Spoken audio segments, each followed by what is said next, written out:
3 million or almost 3 million hectares in size, totally unfenced in that area. Absolutely enormous, the size of bigger than some small countries, a protected wildlife area. And we've got our own tiny little patch of it that we bring you our live safaris from. I think I'm going to leave our Arathusa Dam for now.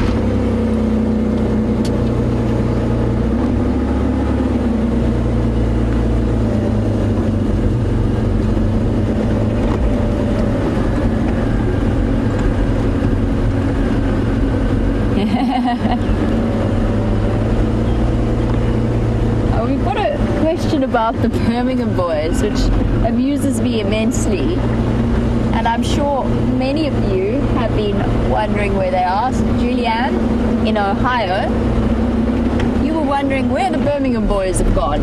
The answer is mostly they seem to be around the Cheetah Plains area, Chitwa area. Occasionally they go on to Torchwood, which if you are all familiar with our maps, as of course you all are, but let's say that you're not, those properties all run all along sort of the eastern and then the southern boundary of Djuma. And I promise you we didn't cart them in for Big Cat Week, although that was probably the last time we saw them, or last time I saw them certainly. There was one very brief moment, I think, when I was on leave, when one of them walked in with a lioness, mated on the Djuma Dam camera, or caught mating on the Djuma Dam camera, not necessarily, you know what I mean, and then walked straight back out again in time for the sunrise safari. They were back on Torchwood.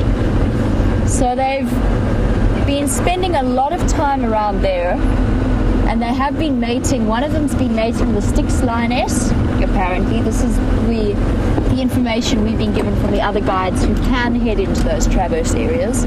And one of them was mating with an Nkuhuma lioness. So they are around. I promise we didn't cart them in for Big Cat Week. We've had a little bit of a lion drought over the last few weeks, and the Birmingham Boys are probably partly to blame for that. The lions are sort of laying low. As to why they don't come up towards Djuma at the moment, or they haven't been, I'm guessing it's because the Salati males, the dominant male coalition in the north, I'm guessing it's because they haven't been calling. I haven't heard them calling recently. So the Birmingham Boys have been responding to the calls of other lions further south, protecting what they feel is their most vulnerable boundary. But they've also appeared to, I wouldn't say split permanently, but they've done what we expected them to do, which was to start moving off singly or in pairs, particularly where mating with lionesses has been involved. Speaking of the Birmingham Boys, their favourite food is on the road. Shame, these buffalo have obviously spent their day in the mud, covered in a liberal coating as a way of keeping cool. And I've seen the buffalo more and more frequently at the moment nibbling on trees. They're typically known for their grazing behavior.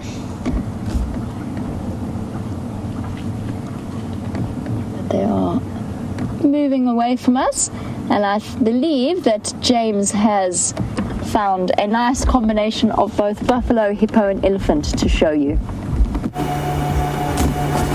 We're sitting here in the shade, everybody, and there is mayhem breaking out here. The buffalo are being chased by the elephants, and they're just coming up on Gallagher Waterhole. I'm not going to get too close here, simply because also playing out in this drama is Peter of the Pan. Hey, look at that buffalo being chased.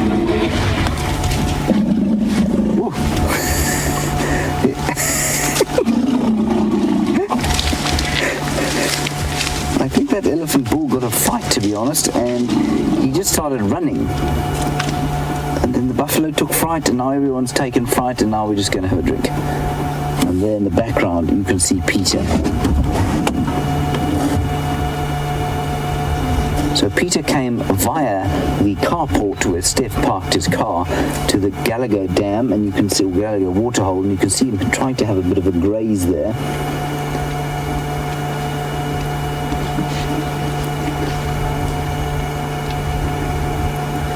And he looks enormous. He is enormous. He's probably about 2.5 tons. But look at the young bull elephant there standing. That young bull is probably about 14 or 15 years old, like I say, and he's already the size of a fully grown adult hippo. So 2.5 tons for a big bull hippo, 6 tons for a big bull elephant. Now, I'm loath to move any closer to this simply because I think Peter will run away into the bush in terror. I'm not sure what the elephants will do, and I just don't want to interfere too much with what's going on here because I think it's quite an amazing sight to watch those elephants chasing the buffalo. Wasn't that special? And make no mistake, those elephants are watching the hippo quite carefully. And then, if you just wouldn't mind panning to the left, you can see all the buffalo bulls now retreated and they're lurking in the shade just over there. They've retreated. Oh, sorry, another one here, being chased by the elephants.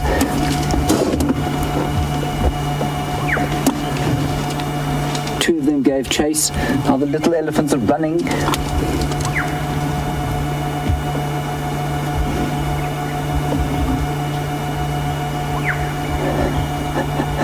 This is fantastic.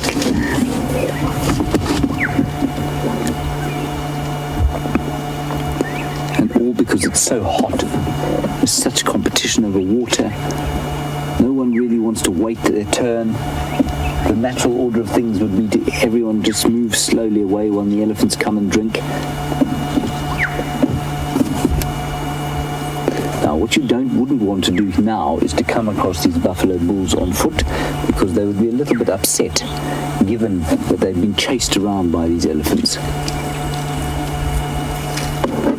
And wonderful to see them move, we see them just lying about the place most of the time. Incredible to see how fast they are despite their enormous bulk. And there, the buffalo, we were chatting about a size comparison there. That smallest elephant there is probably about the same size as these fully grown, mature buffalo bulls.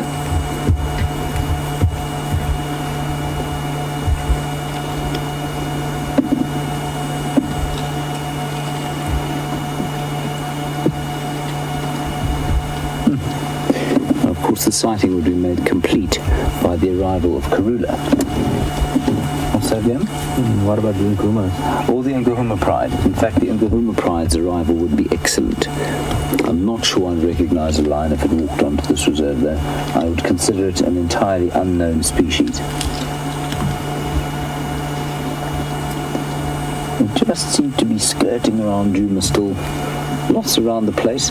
There's no question they'll be back, and this will form the central part of a lion territory at some stage in the future. And perhaps when the Birmingham boys who Jamie was chatting about, perhaps when they settle properly, then the Nkuhumas can come back to their traditional haunts on Djuma.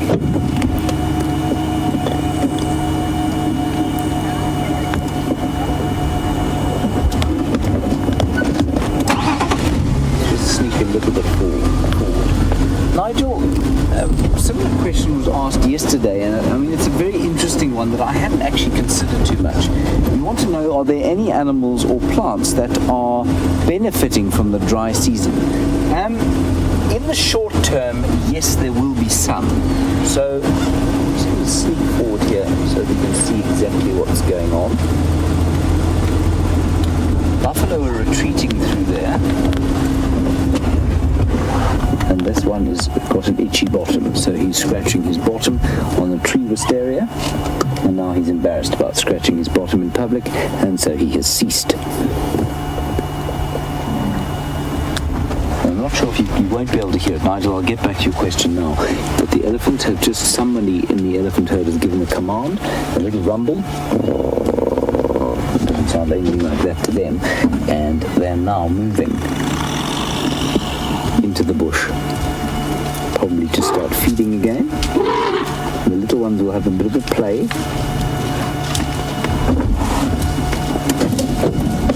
Stick forward so you can see them playing. And yet again, this young bull, this 14 or 15-year-old, is sitting on his own, still having a drink. Stop here. that I can see where all the animals are, in case any more action should occur suddenly.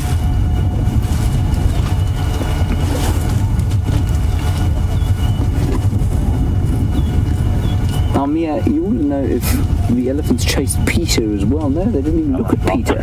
Peter just seemed to be sitting there grazing away on some very dry grass, and now he's sort of walked off into the bush, and it's very interesting to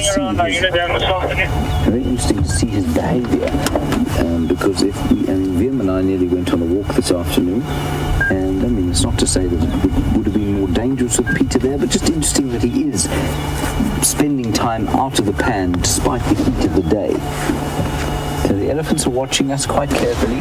Peter's disappeared off where the camera's showing you now, and then the buffalo off to the left-hand side are now starting to come back sort of out of the shade, perhaps considering going to have some water. But even though that young elephant bull is there, and he's well, I mean, he's young, he's tiny compared with what he's going to be. Those buffalo will think twice about going anywhere near him.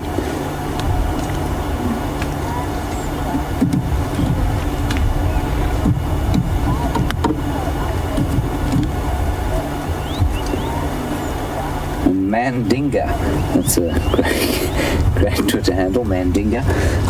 You say that the heat seems to be making the animals behave badly. Well, they will. Of course, they're getting extremely thirsty, and so they will definitely behave in a far more competitive and perhaps aggressive fashion towards each other as the water starts to decrease. And I mean, this is the only drinking water for the elephants around here. They won't drink the water at the other pan. It wasn't pumped today. It will get pumped again, I'm sure. So there wasn't really clean water there, and so they came here to drink. And I mean, short of this area, the sources of very clean water are starting to decrease markedly. And he started to move, and you couldn't see it, but as the female behind us, well, not behind us, to the right-hand side of your screen, kind of looked at him, obviously made a subsonic or infrasonic rumble, and he decided that he better go away with them. I will get onto your question, Nigel, I promise. I haven't forgotten you. There's so much going on here.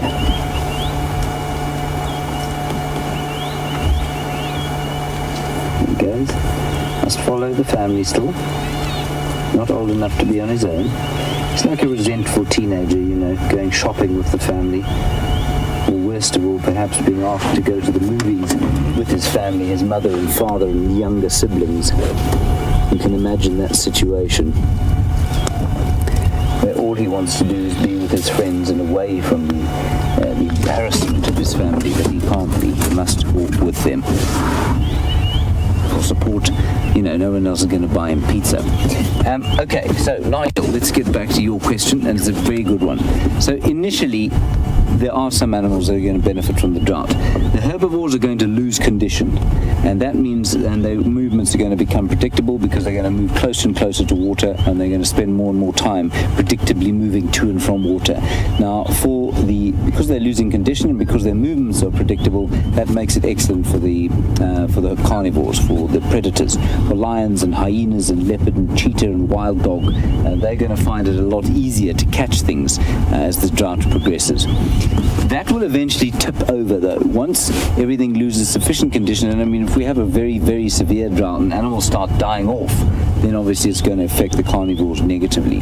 Then on the vegetation front, again, initially, a bad drought is terrible for grasses, but very good for seedlings of trees. Well, not very good, but it certainly won't affect them nearly as much.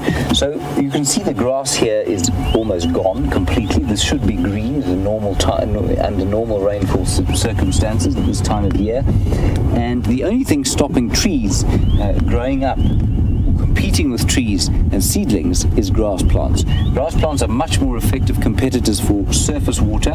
Once you get below a certain level in the soil, grass plants can't reach the water and they cannot grow. Trees are different. They put down a taproot, of course, and that taproot will eventually reach the water table and allow them to grow. So in drought conditions, or initial drought conditions, the grass sward will die off, and you'll find that some of seedlings, there'll probably be an increased recruitment of tree seedlings. Again, if the drought continues for long enough, that situation will kind of click over, and it will eventually start to affect the woody plants as well. So that's a basic example. I'm sure that there are some specific organisms that would do better than others in drought conditions, but that's the kind of idea behind what's going on here. Nice question, nice kind of ecological discussion to have. All right, let's move on here and possibly head towards the Mulwati drainage line where it's nice and cool.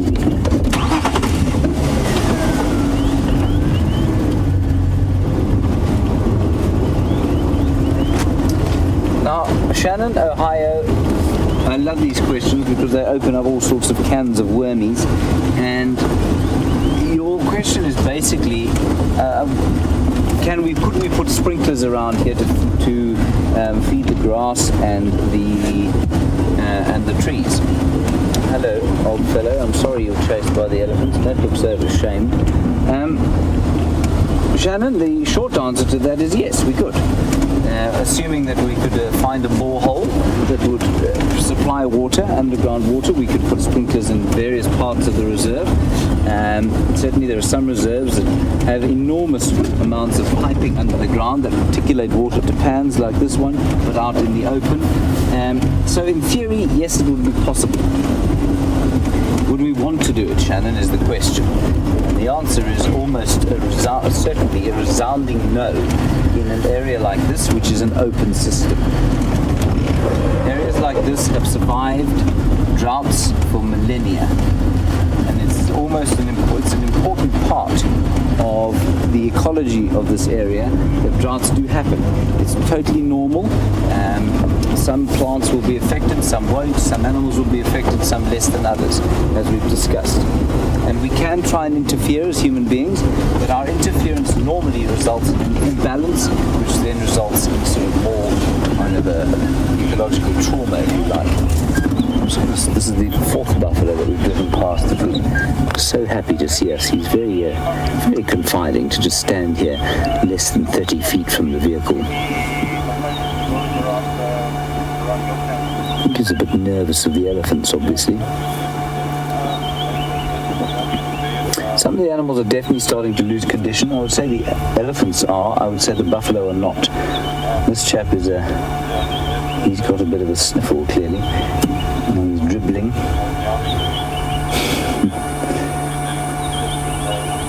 Isn't that wonderful? Look at his eyes. You can see those patches underneath where the ox pickers have been cleaning off ticks. And then if you look at his hips are just visible, but he certainly is not in bad condition. He's in very good condition. He's in infinitely better condition, for example, than the cattle living in the rural areas outside the fence here. So the animal's not showing too much signs of stress yet. I would say the elephants are a little bit.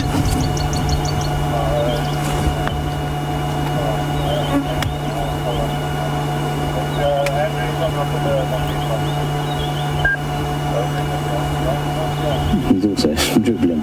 So, I mean, those buffalo dribble continuously, and obviously you can see if they're dribbling the whole time, they've got to replace that water at some stage. And that's lovely. Thank you, Viam. That's possibly the greatest shot you've ever taken. I feel quite nauseous now. Yeah, he says, go away, leave me alone. Now this chap turned to face Viam when Viam turned. You obviously recognised him for the substantial human being he is. Viam, he likes you. If he knew the unkind things you said about buffalo, I mean, if I, for example, told him that you said the only good buffalo is one with a lion attached to him, if I said that to him, told him that that's what you had said, he'd be so upset. I like buffalo now. Yes, I'm I had sure. a change of heart. Yes, when they're staring at you like that, it's not difficult to say you like them. No. Right, let's head on.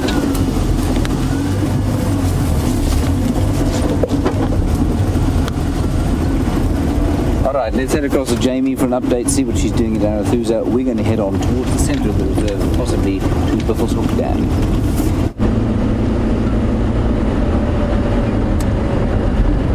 I've come through to the only other place with water that I know of on Arathusa. I'm hoping there's some moisture still in the pan. Let's have a look at the roller that's sitting in the tree.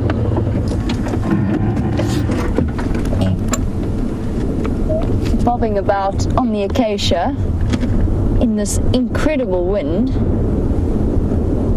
Sure.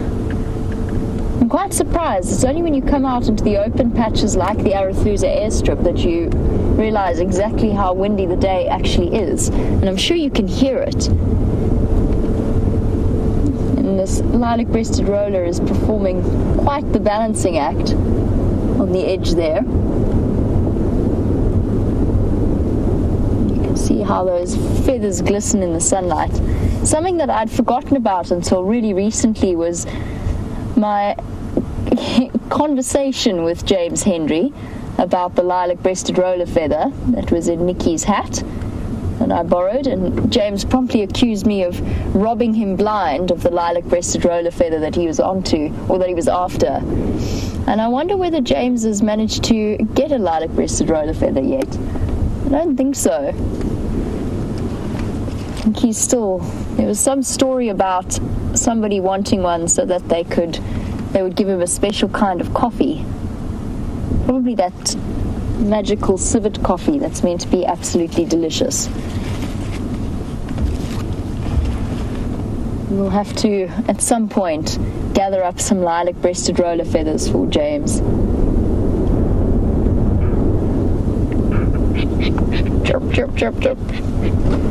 One of the harshest calls of any bird out here, which, considering what an attractive creature it is always comes as a surprise to people. They see something with the most beautiful feathers and expect it to have a song like a nightingale. Of course, that isn't how it works. Here we go. Well done, Brian.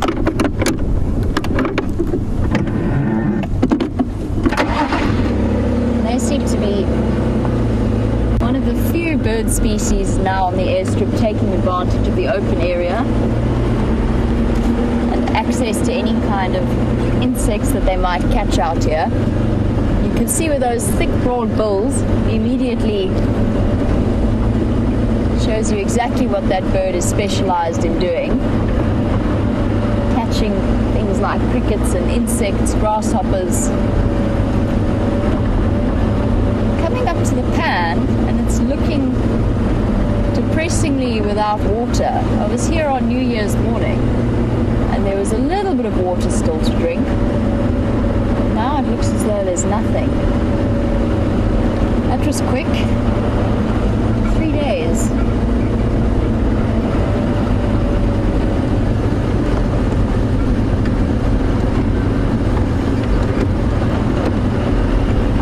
John, you were wondering whether or not the drought can make any species extinct. John's watching in England, of course, where they're having the opposite problem. And John, I don't think that there's any plant species off the top of my head, at least in this area, that is likely to go extinct in the drought. Wow, that was really quick. We were here on New Year's morning looking at the impala standing in the mud and having a drink. Now there's just mud. It's all that's left. And remember, some of our regular viewers, remember how we stopped here to look at the foam nest frog nests? Those have all gone. They've all dried up, and you can... there's some at the base of the tree. I think that's what's left of a dried out foam nest frog construction. And unfortunately, all of those tadpoles will have died off. Shame. It's a very hard time for the animals out here. In terms of plants, John, I can't think of anything off the top of my head. I'm trying to... Possibly James might be able to. I'm I'm racking my brains, but I don't think so. Most of the plant life, and we chatted a bit about this yesterday, the fact that ecosystems like this one have been subject to the capricious nature of the weather for centuries, and a lot of this is recoverable. It might take time, might not happen overnight with the first big rains, but in 5 or in 10 years' time the ecosystem will have, hopefully, if things return to normal of course, will have recovered. If we get something completely unprecedented, the kind of prolonged drought that we haven't before seen, and maybe we might be seeing the extinction of certain plant species.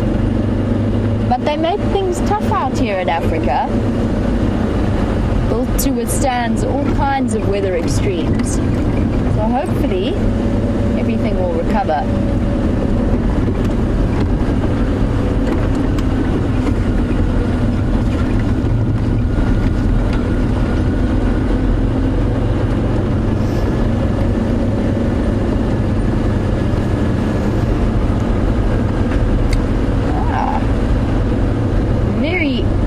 Good question from Curious One. So what happens is we very often see, and unfortunately today is a little bit hazy, so I can't really show you the mountains that Curious One is asking about, but to our western boundary we have the most incredible mountain range. We've got the Drakensberg Mountains. I can't see them today. Well, you can see a little bit of them, maybe. It's very hazy. Go. You've got the mountain range there. And Curious One, we often watch the rains roll in and they never reach us. They seem to get trapped on the Drakensberg mountain range. And you were wondering whether any of the reserves closer to the mountains have noticed an increase in their bird species in response to the drought. So the bird species moving off in that direction. And I've actually got a friend who works on a reserve closer to the mountains. I'm going to ask her. She's coming on Wednesday. Emma's on her way here. So I will double check with her and see if she's noticed any different. The mountains themselves, of course, have their own entirely separate group of bird species. You get some incredible exceptions and unique sightings in that habitat and those biomes. It's very different from here. But the reserves surrounding them, I'll have to double check and see. And I'll let you know, Curious One, because I think it's a very interesting point. We continue to peruse the seemingly very quiet lands of Arathusa. James has relocated our favorite our favorite wildebeest herd. Let's pop across and have a look at them. Well, everybody, there was great rumour, there was great consternation, there was great fear that our 10 little wildebeest calves had turned into 9. I can report that that is not the case. Tingana, wherever he may be supping on something, but he ain't supping on a baby wildebeest at this stage. Good news. There are 10 here. They were out in the open when we arrived, and they're now just sort of moving into the shade, and I counted them all. One by one they walked past, all 10 of them. So that's good news.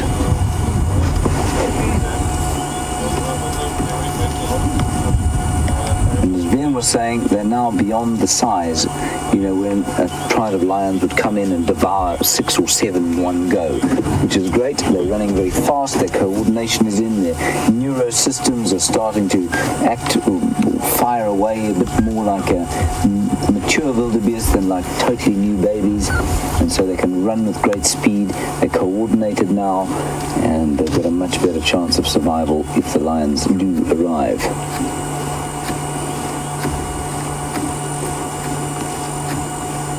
Let's think a bit forward for you.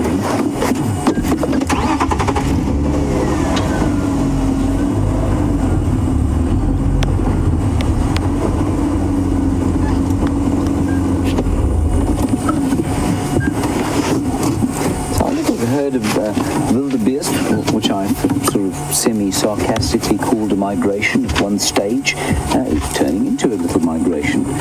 I'm not sure how many adults there are here. We can try and count them, but probably best to wait till they're on quarantine again. We'll see accurately how many there are. But lovely to have an extra 10. And if these guys just make it another month or so, we'll have a good-sized herd of wildebeest on Djuma. Not a huge number of wildebeest in the Sabi Sands.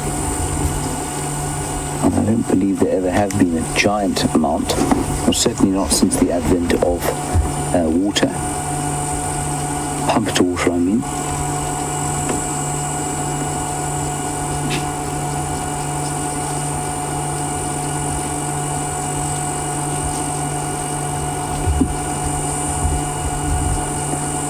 It's still very silent. The only kind of noise that I can hear is that of the cicadas. The summer cicadas shouting away, trying desperately to inspire the females to come and see them. Same reason we all sing, I guess. And so, Liam. Is that why you sing, James? Or is that why we all sing? I don't sing.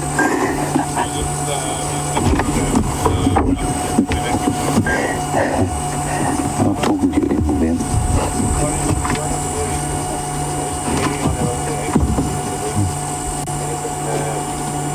So these chaps are, probably just 2 or 3 weeks old. Some of them even less than that. And it's amazing how every single day they get a little bit stronger, a little bit taller, a little bit bigger.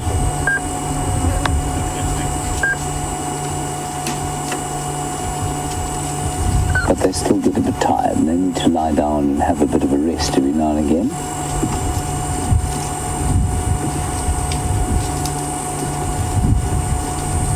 I suspect they too will now be heading towards the Djuma Dam to see if they can have a drink. So keep an eye out on the Djuma Dam cam and see if this little migration of wildebeest doesn't arrive there for a drink. They, of course, unlike things like warthogs, we're getting asked, who are the most vulnerable animals to drought. Warthogs would be one of them because they cannot move the distances that these animals can to get to and from water. Whereas the wildebeest can go a long way without getting tired. It's designed to run. It's designed to move big distances.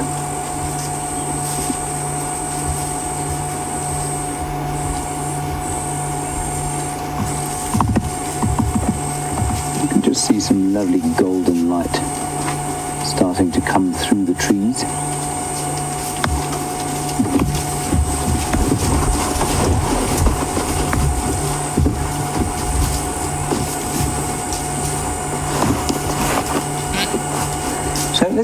Let's maybe have a little bit of a discussion about this drought that seems to be ongoing, doesn't seem to be breaking. I've checked the weather report for the next few days, and it just looks like clear blue, perfect skies here, which is great if you're on a beach holiday. Not so great if you're hoping for some rain around here.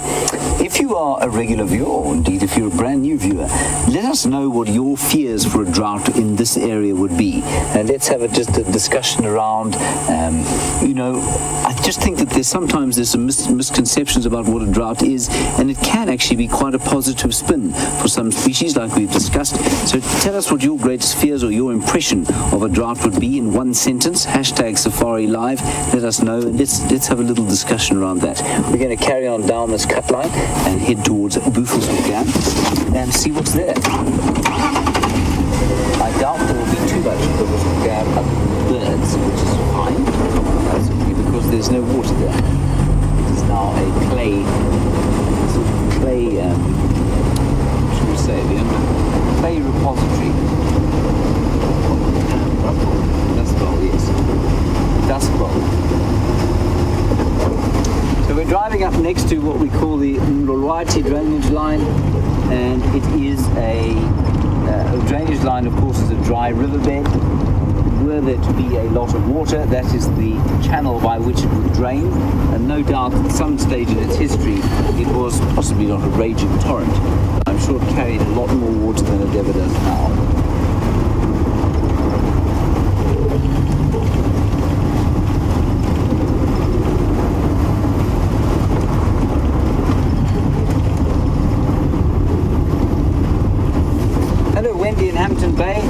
we're chatting about water, and you say, will they pump more water into the area, into this area as the drought gets worse to try and keep animals around?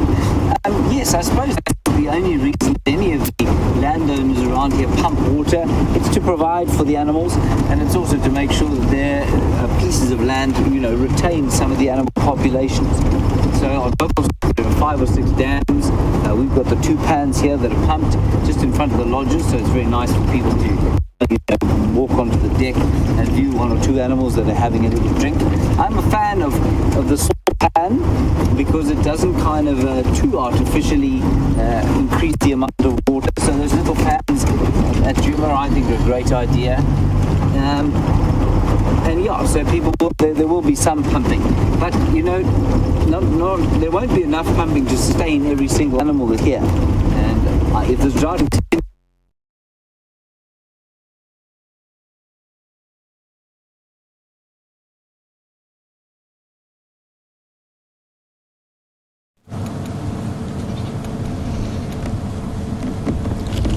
we lost James there for a second, but we have found a herd of zebras to show you instead. That's nice to see. Here comes the stallion walking behind the herd. Well, I do have some really good / bad news, and that is that Shadow's been found in the drainage line of Arathusa that leads around the dam. The only problem is that we absolutely cannot get a vehicle in there. There's no visibility for us at the moment, which means we might have to do a little bit of lurking around in the hope that she decides to make her presence known. It's a very delicate drainage line system. It's got lots of tambuti thickets, and we're certainly not going to go crashing into them just to get the sighting. But she is around. She has been seen by Sean on foot, so she is there. Now we've just got to hope that she decides to come out at some point during the sunset safari. Our zebra's disappearing off. Nice little herd. It's actually, I mentioned it, I think it was yesterday. The fact that I haven't had a good zebra sighting in months. And now all of a sudden there are herds wandering through. Lots and lots of zebras all of a sudden moving around the area. So let's head to that drainage line. It's one of Shadow's favorite places. Our regular viewers will know the one.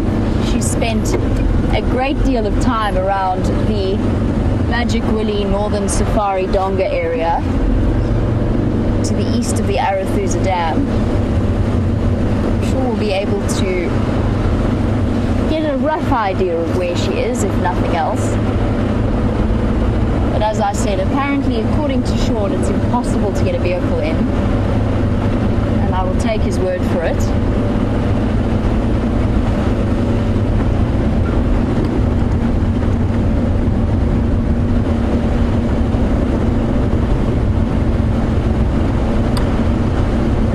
It just goes to show, because as far as I knew this morning, Shadow was on Simbambili.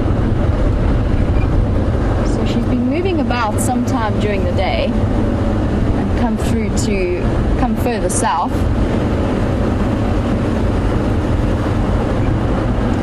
And there was a little bit of confusion about a couple of weeks, or about 2 weeks ago. There was a rumor going around that Shadow might have cubs, might be denning around the Arathusa signboards.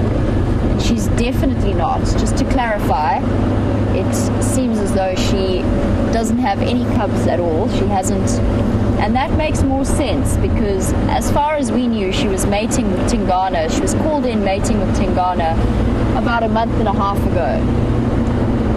So she's still, if she is pregnant, she's still got another at least a month. Yes, my time scale's off, but at least a month, if not more, to go before she has cubs.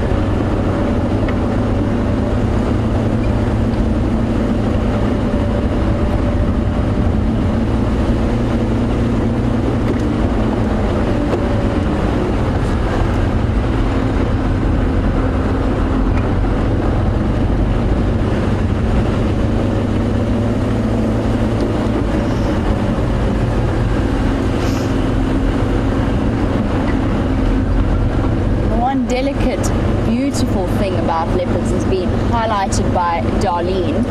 And Darlene's pointed out that their undercoat, or at least the bottom half of them beneath their chin, on their tummy, underneath their tail, that fur is white. And Darlene was wondering what it was, why they have that, since their top coat is clearly, so their, I guess you call it a top coat, is clearly for camouflage purposes. And it's a really good question, Darlene. I think it's a combination of factors. Some of it is for visual cues and communication, so that white tip around the underside of the tail. And it might also be for keeping the animal slightly cooler if it's lying with its belly exposed. That's one guess that I have for you. And it might also be a way of evening out the color ever so slightly. So the dark colors reflect the light from above, almost like counter shading, whereas the lighter colors reflect the darker, so bounce back and brighten up the underside of the animal. Something similar to the way that the Impala works. That's a guess. It might just be something that has evolved that doesn't yet have an explanation. It's a very good point, interesting point, as raised by Darlene.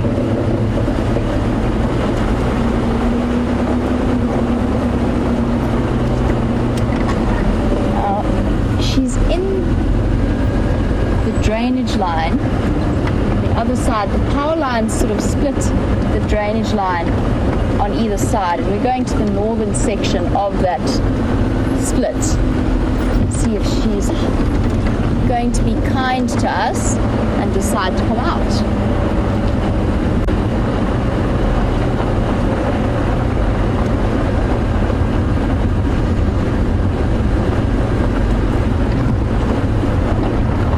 About 2 days ago, Tingana made an appearance.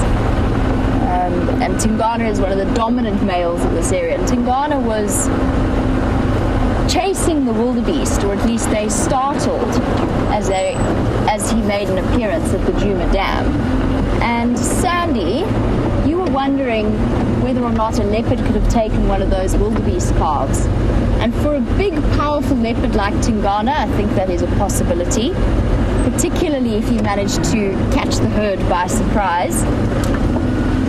It's an unusual prey selection for leopards, but not impossible, especially for the larger males. But for a small female like Shadow, and she is tiny, she's quite a short, quite a small female leopard, I would say that would be not impossible, but highly, highly unlikely. And bear in mind, of course, that there is a chance that the mother, or there's a strong possibility that the mother is going to try and save that baby and try and fight off any possible attacks. And I've seen the wildebeest chase away wild dogs before,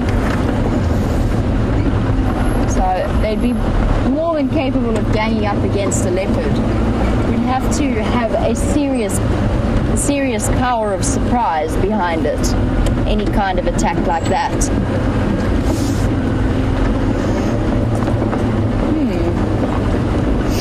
And as we came through there, I actually got a whiff of what smelt like leopard urine. So she came through here, marking possibly, it might have been her. It's most likely her, since we know she's in the area, and I just got a very strong whiff of leopard urine. And everybody describes it as it smells like buttered popcorn. I think there must be something wrong with me, because I'm the only person that I know who can't smell it. I can't associate that smell with buttered popcorn. But it is a very, very distinctive smell.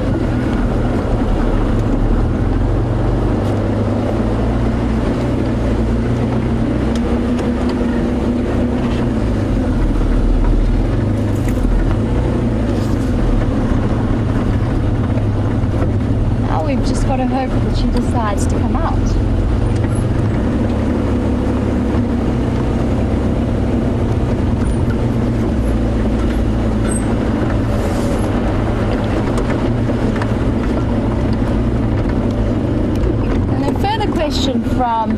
Sandy, and Sandy's watching all the way in Texas. You got the impression that we couldn't drive on Arethusa.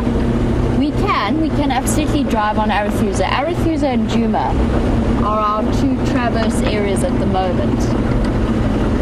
And Sandy, I'm not sure what it was exactly that gave you that impression. It might have been that there was a sighting that was called in on Arethusa, and it was a very busy sighting, for example, with the wild dogs, at which point we were so far back in the queue that we couldn't join in with that sighting. That's maybe a possibility.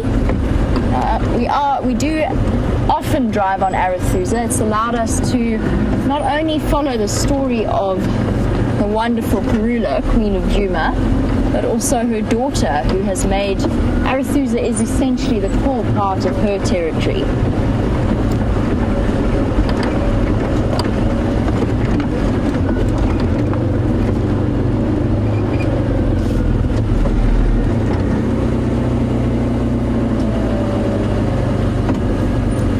Let's see if she's maybe now that the commotion has vanished. There's vehicle tracks coming up here into this block. She must be down here somewhere. Maybe now that the other vehicles have left the area, she might have come out.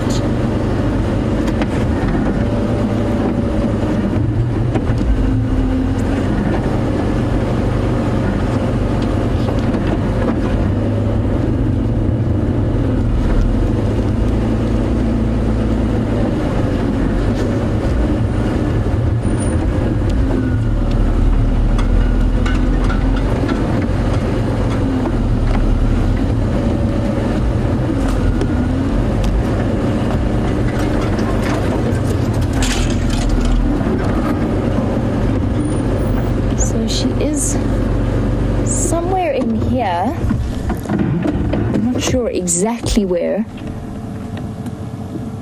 but you can see how dense this vegetation is, and what we're looking at the moment, or looking through, or attempting to look through, is a thicket of tambuti trees.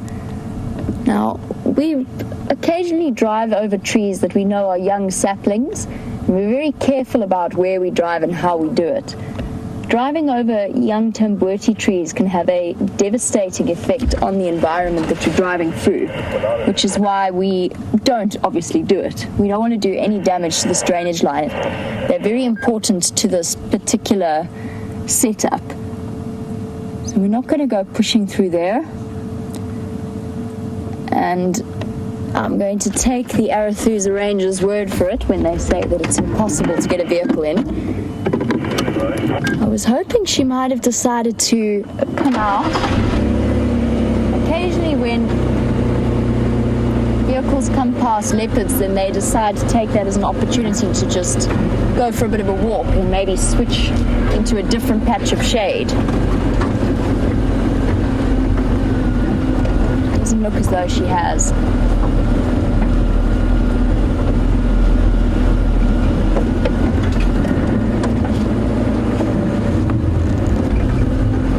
Not sure when last it was that you saw Shadow on a live safari. I haven't seen her in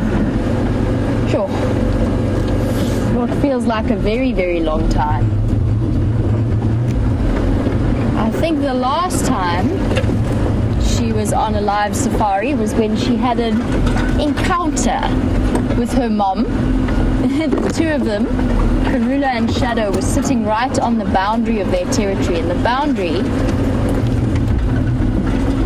those of you still getting to know the leopards of this area, the boundary is essentially the furthest west road on Djuma. It's Impala Road. And it was there that she encountered her mom. The two of them were obviously patrolling their territories independently. And leopard territories are not pieces of a puzzle. They've got fluid boundaries. So there's no defined exact line. They've just got a border that will move sort of depending on where the individuals are. Shadow? Shadow? Come on, girl. Come say hello.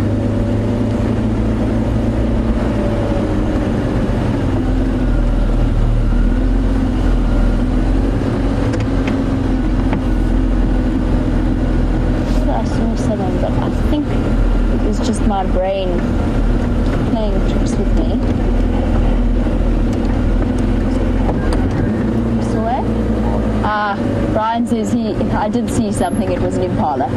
Okay, fair enough. That would explain it.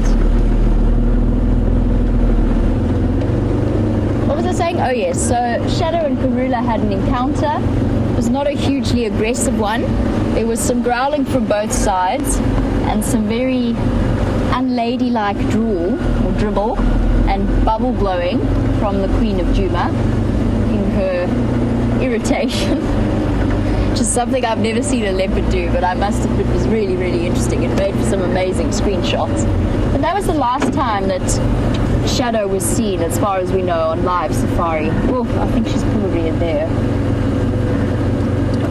Oh, that's true. I forgot about the Christmas sighting. I should have known, because Brent phoned me straight after that drive to tell me he'd seen her. I think she's probably somewhere in here. If I were a leopard on a 35-degree day, that is where I would be. Sure. Nope. Definitely no way in there.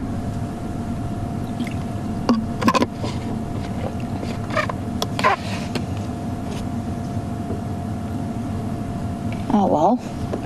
We shall wait until the weather starts to cool down. If the weather starts to cool down. Hopefully she decides to start moving up and about in the next it's nearly 6 o'clock. There's a good chance she might be moving through soon.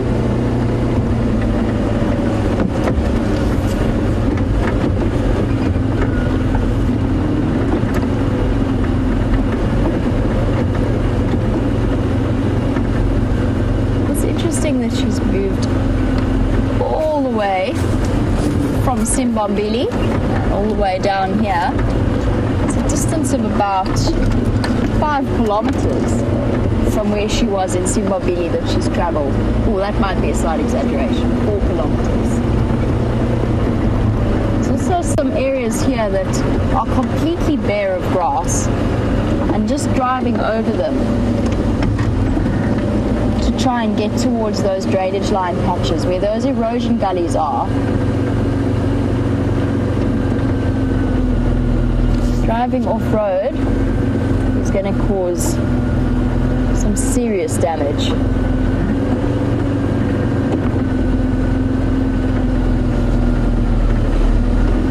Come on, Shadow. Please play nicely. Please come out and say hello. It's been so long since I personally saw her. I'm not even sure when I last saw her. In a very long time. And Shadow has one of the most unique faces of any leopard I have ever encountered. Ooh. It is very bright. Stopping to have a look at some hornbills, but they are straight into the sun. And today, the glare is... I've never experienced the glare like this before. I don't know if it's the dust in the air or something along those lines, but it is so bright.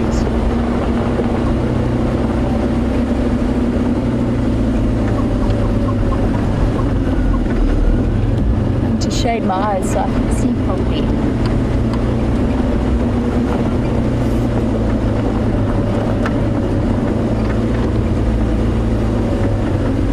And while we lurk, we're going to lurk like pro lurkers around where Shadow is. While we do that, let's have a look and see what Mr. Henry has been up to. Now, we have not been idle while you have been away from us, everybody. Oh no. Now, during the Christmas period, I was drawn and sent a very kind picture by Gracie, aged 8 in Ohio. And Gracie, of course, received a Safari Barbie for Christmas. Jamie is a representative of Safari Barbie out here, of course. And she wanted, I think she made mention of a Safari Ken, if there is such a thing. And Gracie, I hope you're watching today, because while I was at Buffelshoek Dam, looking for animals, of which there were none, you'll be pleased to know that I found Safari Ken. There he is. You'll see that he has got 2 arms. He has 2 legs, he has hair. Viam said he looks a little bit like Donald Trump, but I think that's a bit unfair. Viam's contribution to Safari Ken was his hair. He has 2 eyes. One of them is about to pop out. He has a nose. Obviously a very smiley face because he's on safari. One hand, he's obviously right-handed. You can see the right arm is slightly stronger than the left arm, and he's probably been driving a car with his right hand out of the car. That's why that's darker than that one. And so this is Safari Ken, Gracie. I hope you like him. I'm not sure that he would make it all the way to Ohio, so he might have to wait here and see if you and Safari Barbie don't come and visit him one day. I don't think he'll make it all the way there. He's not a robust fellow at all. So there we go. He's coming on safari with us.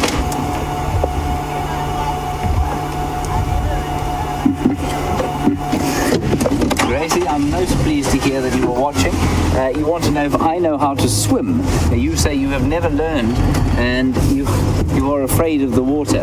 Gracie, I did learn to swim. My mother took me to swimming lessons when I was very little, but I'm not a very good swimmer. That's why I had to go to many lessons. And now I can swim, yes. I'm very lucky to be able to swim, but there are lots of kids around the world who can't swim, and I promise you it won't take you very long to swim at all. It's very quick to learn. Of course, you live in a place where winter is long and quite cold. I live in a place where winter is very short, and so it's quite easy to learn to swim out here. Liam, I'm assuming you're a swimmer, are you? Yes, Liam is a swimmer too. But I'm not a good swimmer, Gracie. But I didn't have to swim to find Safari Ken.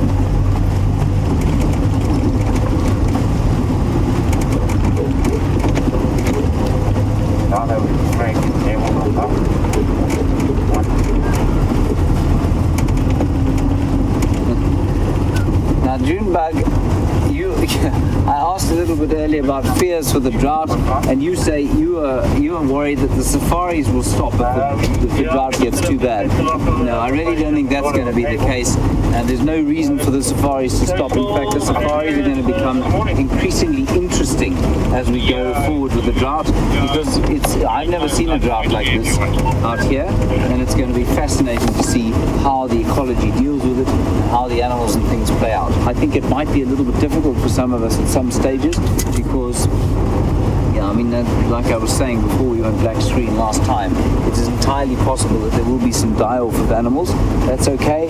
That's entirely normal out here. Now, the safaris will continue. Fear not, Junebug.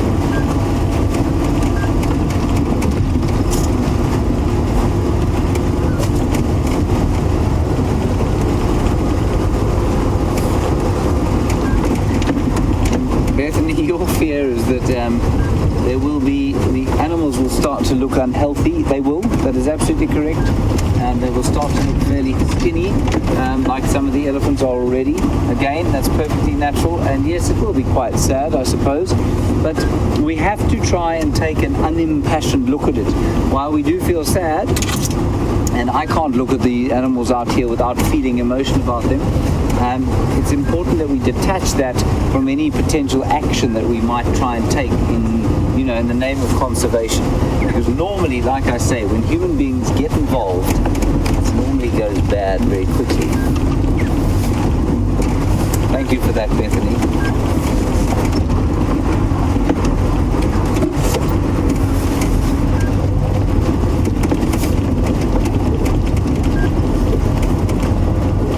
Another brilliant fear from Mary Lynn in Canada. You're worried that businesses will fail, that tourists will stop coming to Africa. Remember, this is a drought in South Africa at the moment. I don't think it's probably affecting parts of Tanzania and Kenya and East Africa.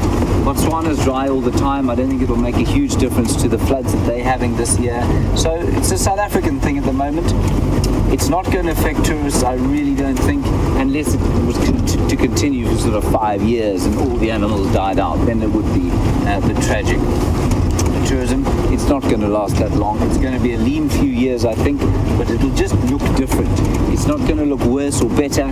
It's not going to affect the number of predators that we have out here unless, like I say, it gets really dire. And so I don't think it's going to affect business and tourists out here at all, and in turn it won't affect the conservation efforts of the people out here. Thank you for those. Those are wonderful.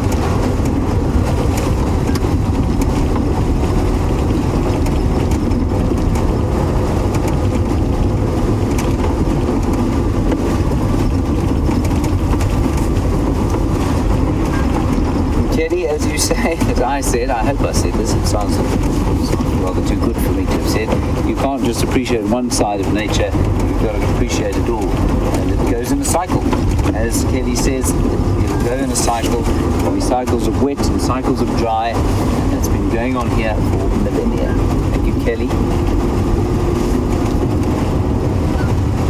So we're driving along sort of the northeastern boundary at the moment, heading down south towards the Gowrie main road, which is our southern boundary, hoping to perhaps pick up on tracks of Tingana or Karula coming back across the road that William the tracker saw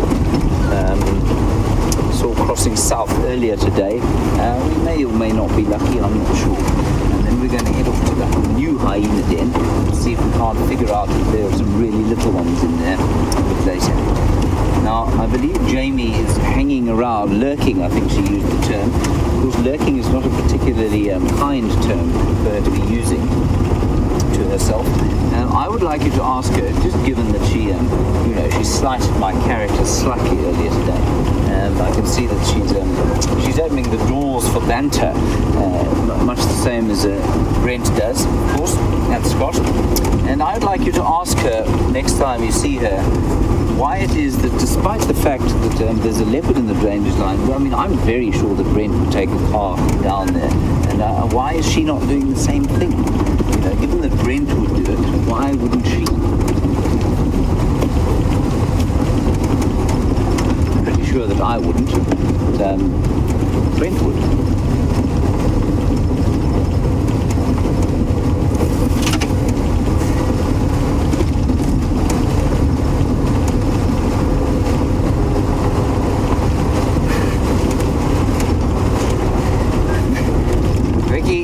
This looks like Brent Leo Smith.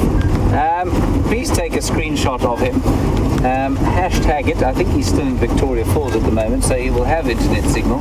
And I would like you to take a screenshot and tweet it to him and tell him that this is what you think he looks like.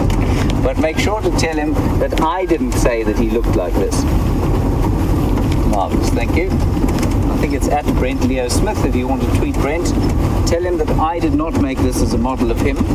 This is the Safari Ken for Gracie. But Vicky, if you think that looks like Brent Leo Smith, by all means tell him. You're a braver lady than I am a man.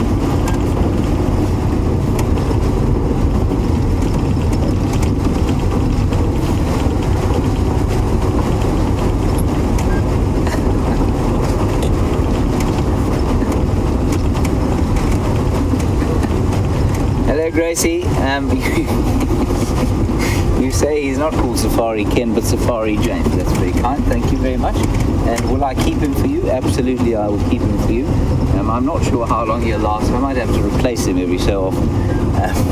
But yes, and you say you like his hair. Well, his hair is definitely nothing like mine. Perhaps mine used to look a little bit like that when I was very young.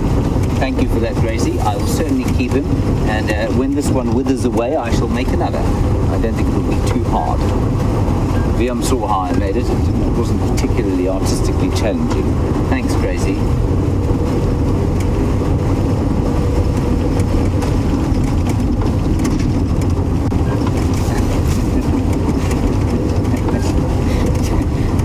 Jamie, you see, you must never try and engage in banter with somebody of Jamie's vast intellect, because you're always going to come off second best. She says, well, I make her a safari Barbie to keep her company while Brent is away. Jamie, I will definitely do that for you. What have you seen there? Wasserbok. Beautiful waterbuck bull and his consort, Mrs. Waterbuck.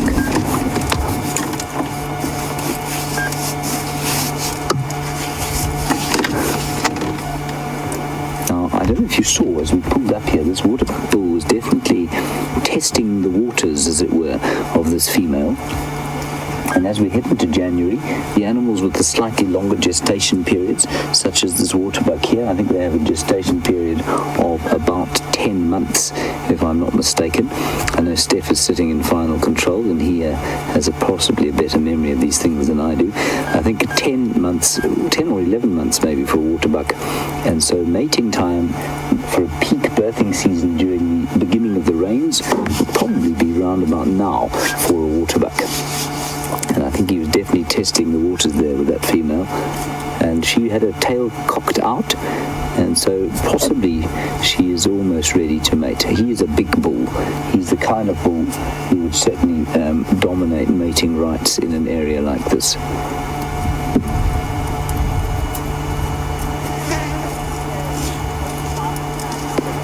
Gestation period is up to 9 months, 8.5 to 9 months. So it would be a little bit early, I suppose. Although September wouldn't be a bad time. Not great. Maybe I'm wrong, but he certainly looked like he was testing the waters there.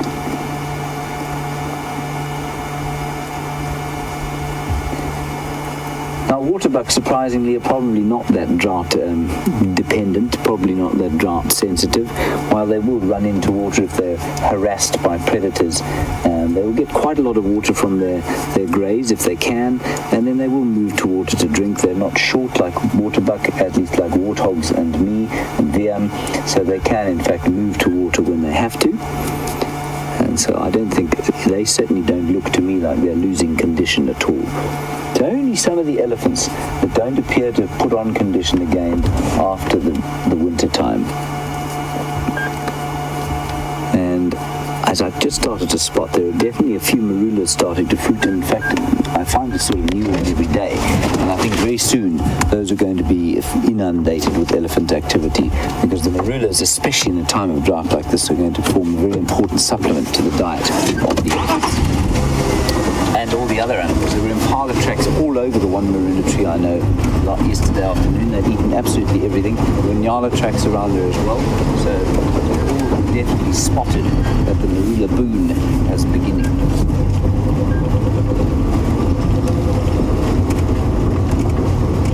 Now, Viam, you wanted to see Mvula. You reckon he's around here, did you? He's lurking. He's lurking.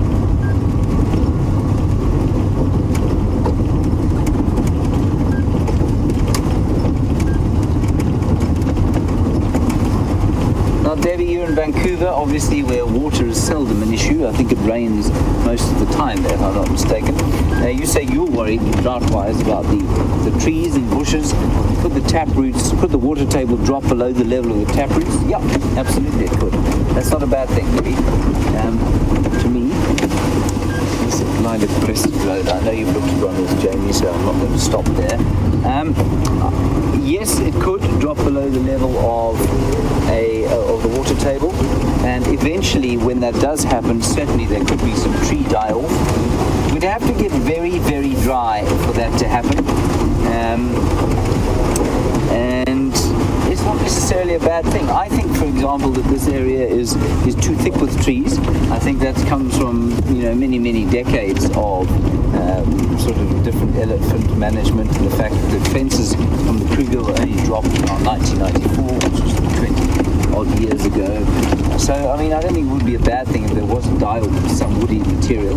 More waterbuck here, lots of waterbuck, and the balas. Debbie, I don't think you should worry about that. I think it's perfectly within sort of the normal range of things to happen. I don't think many of the big trees would ever be seriously severe for any of the big trees to run out of the ability to get to water.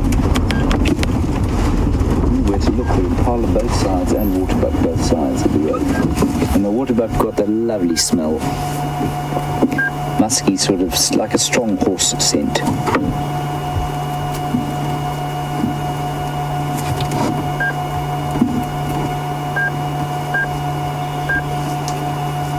You can hear a squirrel alarm calling to the south of us. It's Mvula, is it? It's actually just in front of us. There is a squirrel alarming. Let's go and have a look. Riam says it's Mvula, so let's hold him to that. If it isn't, yeah. What happens if it's the Battalier that just flew down over there? Then we'll film. Okay, that's a good idea. There's a squirrel alarm calling over there, and unsurprisingly, a bird of prey nearby. I'm going to go with, rather than a Mvula, that bird of prey looks to me like a Battalier. Or a brown snake eagle. What is it, Glenn? It is a brown snake eagle, or a silhouette thereof. So I'm going with brown snake eagle on that for a few reasons. Firstly, the size. Secondly, the lack of feathers on the legs, which I can just see. And thirdly, that sort of just the shape of the head and the way he sits. He sits kind of they call this, they call it a GIS, the GISS, General Impression, Size and Shape. And if you're a birder or twitcher or general ornithologist, identifying birds is often by what they call the GIS. And that bird's just screams brown snake eagle. And I think that despite the fact that they're largely, they are snake eaters, that squirrel has just seen it land on the tree, and it would certainly eat a squirrel if it could get hold of one. Lovely silhouette there as we look towards the western sky.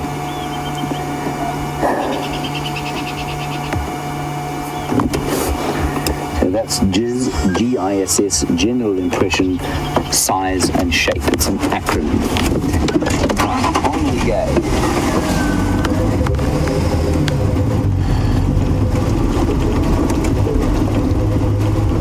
Checking on Safari James here. Ooh. There's another bird there. Have a look at what that one is. Angela, you're in Missouri and you want to know where Quarantine is. I haven't heard any update about him for some time. Now that is a junior Battalier. It is not a brown snake eagle. It is an immature Battalier. And there is a Battalier's nest not too far from here, and I think he's born of that nest. There's a couple that we see, a pair of Battalier that live around here. Now, the way you'd identify him is to look at the way his wings touch at the back there. You see that? His tail is quite short. There he goes. And just look at the way he flies.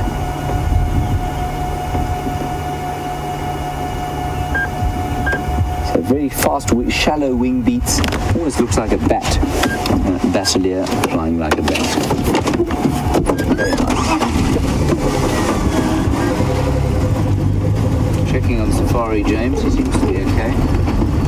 Won't need to be fired in the clay oven. He's to survive summer. And there are the kudu. Lots of animals around here at the moment. Now the kudu, of course, on perhaps some animals that won't struggle quite as much as others during the drought. This kudu looks to be in excellent condition, both of them do, and that's because they're browsers. And at the moment there's still plenty of leaves to eat, but the quality of the leaves will decline as the drought continues. And certainly kudu have been found dead with their digestive systems stopped up by the amount of tannin that there is in some of the leaves that they're forced to eat when it gets really dry, especially in areas where there's a lot of mopani.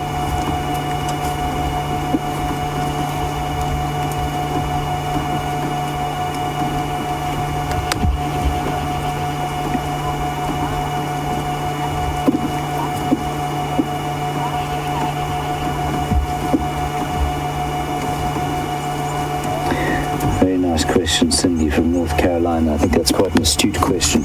What would happen to pollination in case of a drought?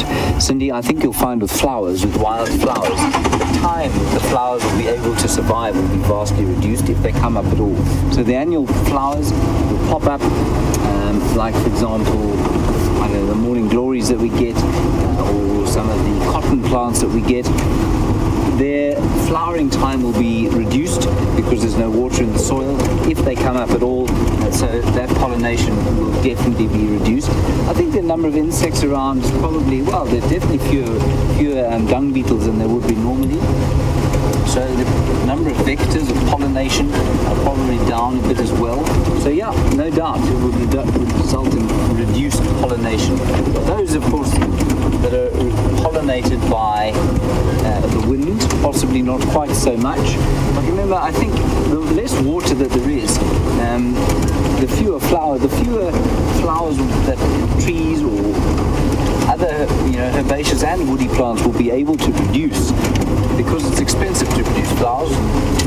It's expensive, you need water to do it. So the number of flowers are going to be reduced. I think the number of vectors will be reduced, certainly the insect vectors, and therefore you're going to lack a certain amount of pollination.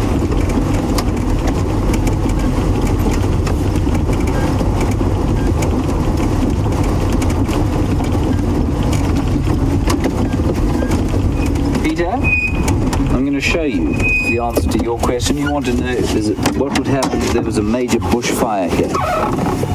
Now, what I'm about to do is going to horrify most of you. It's going to absolutely horrify you. Please don't worry.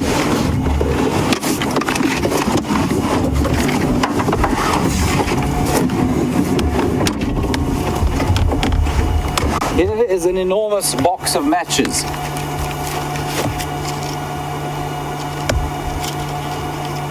Most of which have been used already. Why are there used matches in the box? Don't blame me. I'm going to light 3 of them at one time, and I'm going to attempt to set the bush ablaze. Are you watching? It's hot, it's dry, it should burn.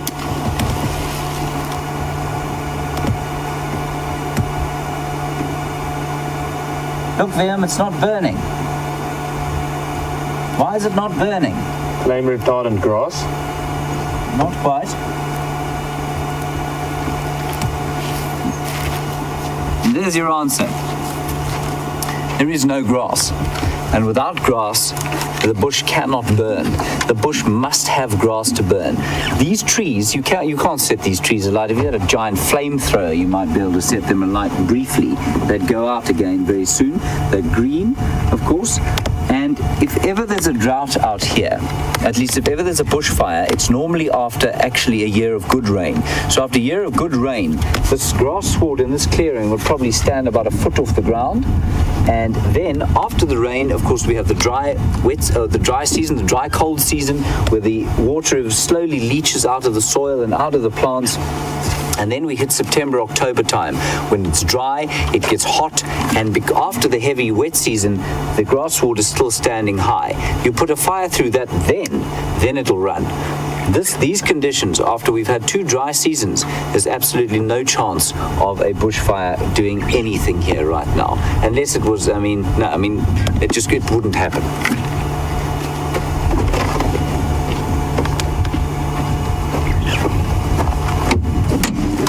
That's a big thing to remember. Far more likely to have a runaway bushfire after a good rainy season, and then the subsequent dry season after that. But after a wet season like this, at least after dry rain season, the chances of bushfire, because there's not enough grass coming through here, are almost negligible. The grass is just going to get more and more eaten down, and it become more and more sparsely distributed. So again, the chances of fire going through an area like this almost negligible. Nice question. Thank you for that.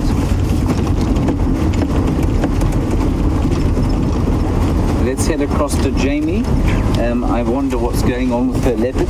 I'll try and find some material to make her a safari friend.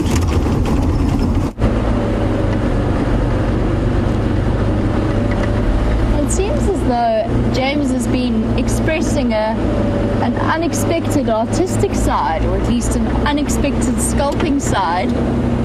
Sculpting in the mud. Sounds highly entertaining.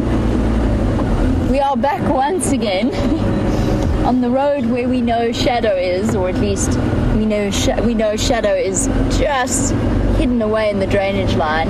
And I'm hoping now that the shadows have lengthened, pun intended, the shadows have lengthened and it's slightly cooler, that she might decide to come out and join us.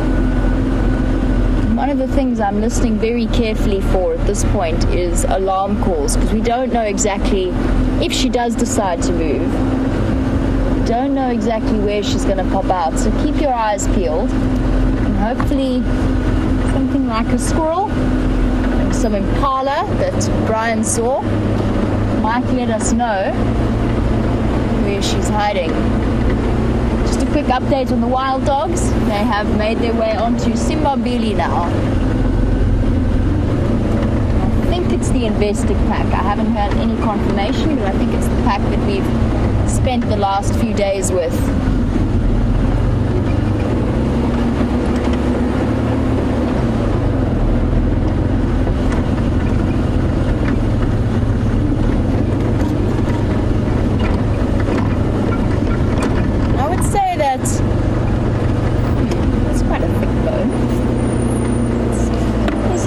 Out where, I was going to get out of the car. Brian, would you like to show them why that was a less than good thinking? Actually, maybe I can. I'm sure I could sneak out. Let's see if we can do it. Here we go. There's the bone that I was talking about. I was going to jump out to show it to you. I'm not sure how he'd feel about it. I might be quite surprised. Just keep an eye on him for me, Brian, please. Thank you. Let's see if I can do this without him noticing me.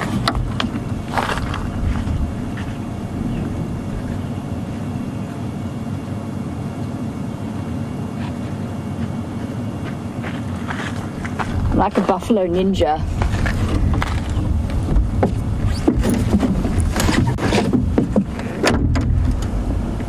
And back to grazing. Perfect.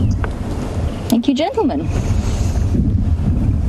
We picked up what is definitely part of a leg bone. Just looking at that joint, that's a knee joint over there. You can see the way it slides and it slots. Let me turn that down. It is a very dense, very heavy bone, and I'm actually thinking that we might have just seen the culprit, or he might have just looked at us that this bone came from. I think it's a buffalo bone. Quite an old one. It's obviously been spread by hyenas, and I've seen lots and lots of middens around this road. So there's obviously plenty of hyena activity. And just look at how smoothly this ball joint has become, or how it's been rubbed smooth.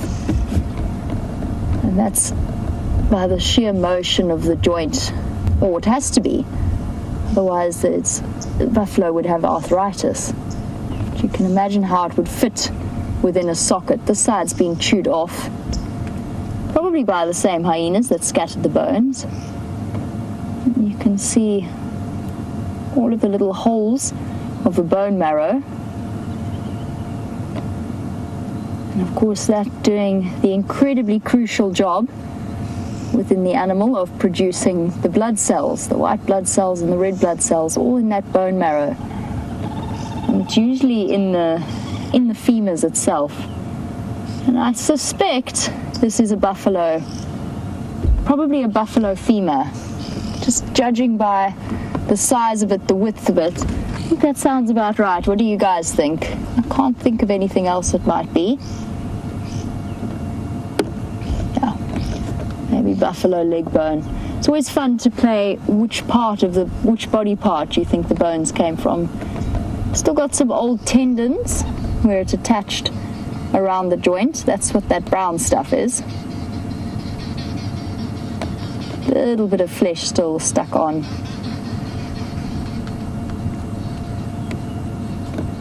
It's heavy. It is surprisingly heavy. Very solid. And even hyenas at this point won't be able to, or probably won't waste the effort breaking a bone like this open. They'll just chew around the edges for a bit and then leave the bone where it lies.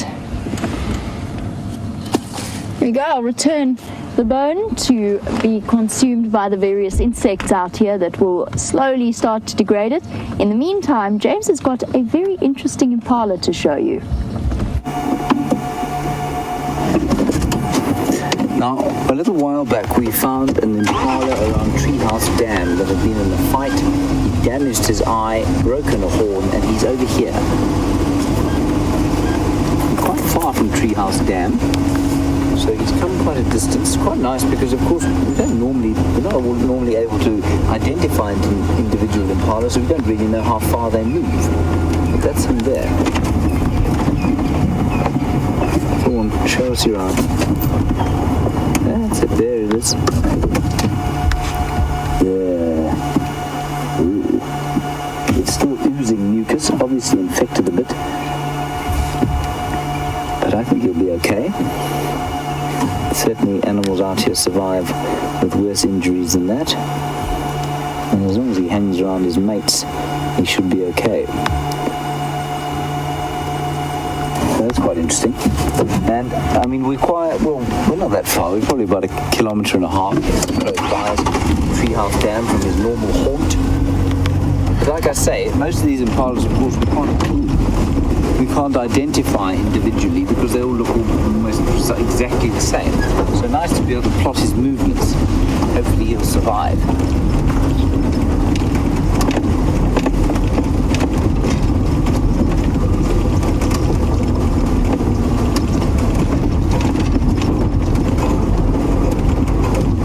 Right, we're on to the southern boundary, and our plan now is to head towards the new hyena den, which is nowhere near the southern boundary. We'll go up Twin Dams Road and see if there aren't maybe some mysteries of who the occupants of that little hole at the new den are. You might lose us as we go through here.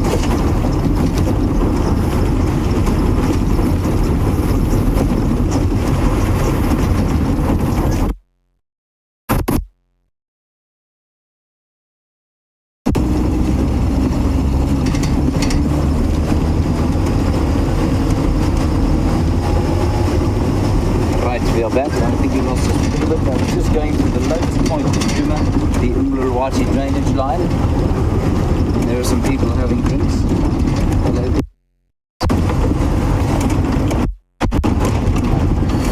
Quite a very good idea, actually. Yeah, join them.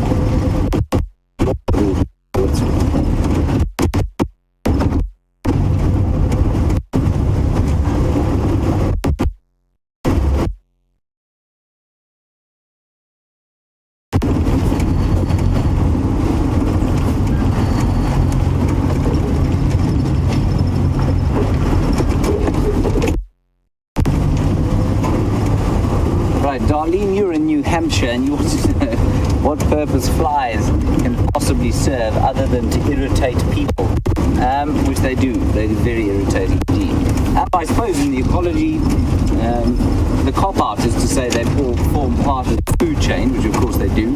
That's not necessarily. I remember asking biology teachers the same questions when I was little, and being disappointed always when they said, well, they're part of the food chain, which felt like they couldn't think of anything better to say. But the fly, remember the maggots play an extremely important role in cleaning up muck.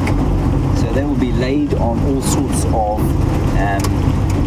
they'll be laid on carcasses, and those maggots will devour the meat, and they'll take away kind of the rotting flesh. So there's a little Franklin on the road. It's Tal Franklin. So they play a very important role in rotting meat, and you can actually use them maggots to heal a wound. So if you've got a wound that is threatening to go septic, you can take a handful of maggots, believe it or not. I wouldn't do this in the, if you've got standard issue disinfectant, rather use that.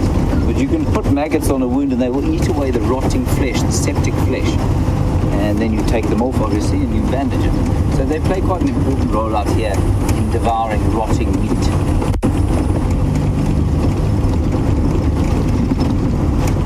Like a kind of mini trust.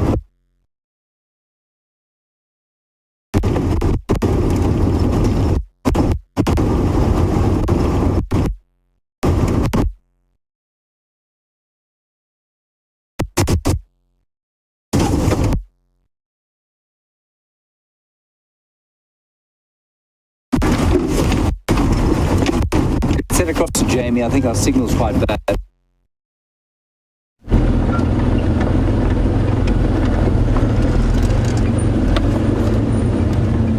Brian and myself have just done a rapid race along northern Safari Donga because I heard go-away birds calling.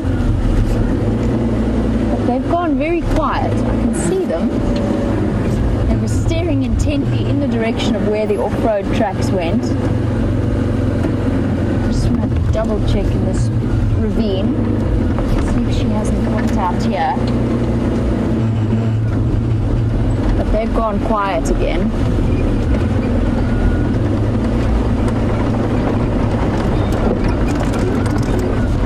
As you can imagine, this is a perfect leopard highway. Plenty of cover. Just want to double check. Hey birds, did you give us a false alarm there? I'm sitting up at the top of the tree, surveying all, and this is where I believe she is. So I really thought that they were onto something. But if they were, she's moved off already. What do you think, go-away birds? You're not telling anything.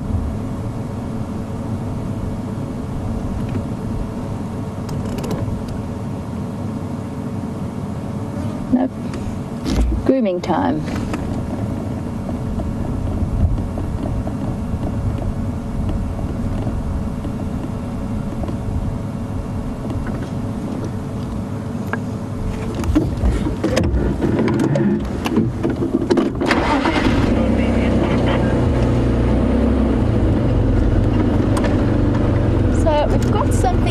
From Rolf in Michigan.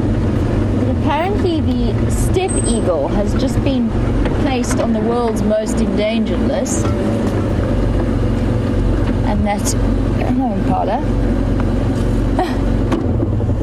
Got a fright there for a second. Thought you were being chased by something, but I think that Impala just got a fright. Dashing past us.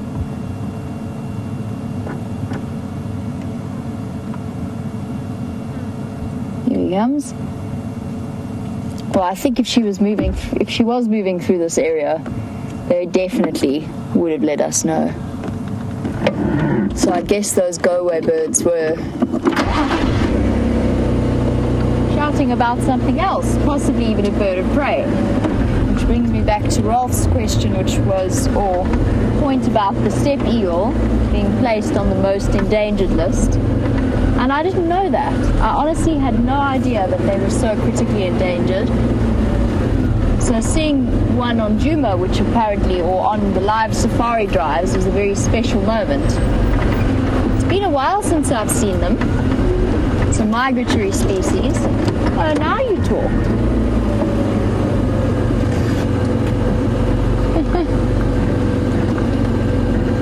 I think you're just shouting for the fun of it.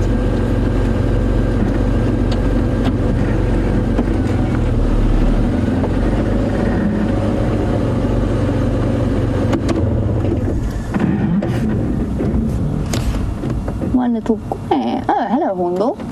Didn't even see you there. Can you hear the go-away birds call? I can't see it. I can't see it either. I have no idea where it is.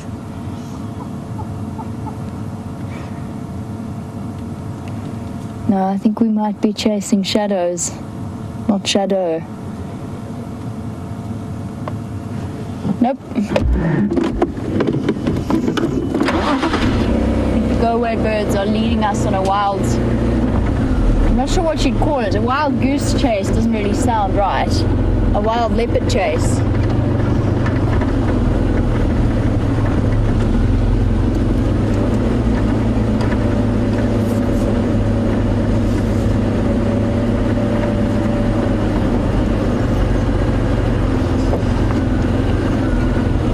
I know that Brian is in the same boat when I say that I am so thirsty today, no matter how much water I drink on this game drive. It just doesn't seem like you can get enough liquid. And Arista, you were wondering whether there's any fruits available, and that was my next port of call.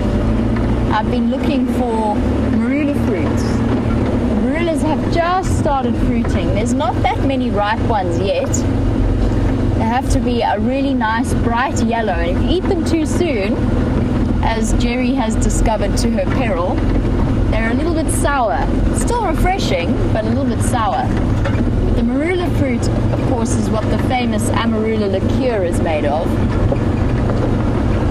That is probably one of South Africa's most popular, at least in terms of alcohol exports. It's also used by the locals to make a type of juice, and it is honestly delicious. It's one of the most delicious fruits you get out here. Oh, the babblers are babbling.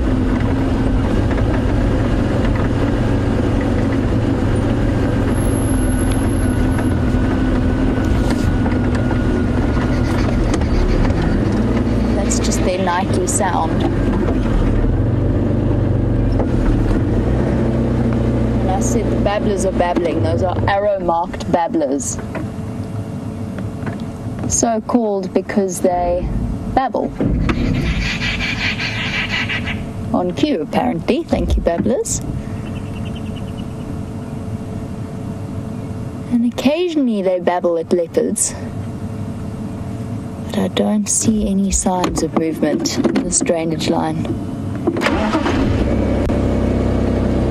Yes, fruit. Marula fruit is pretty high on the list at the moment. Most of the other trees have the jackberries. I haven't seen any jackberry fruit. Also quite high on the list in the next few months is the sour plums. So the sour plums will start to fruit. It's around their season. The jackberries were fruiting earlier in the year. We saw lots and lots of birds moving through and munching away.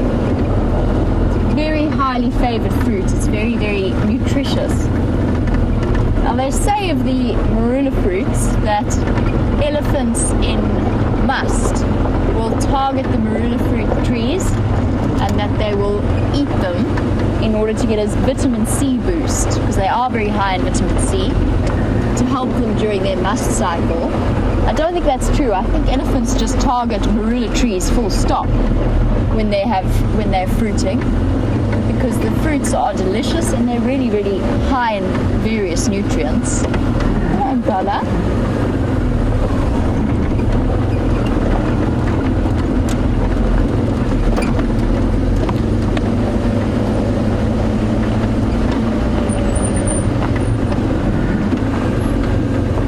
Here's all the babies.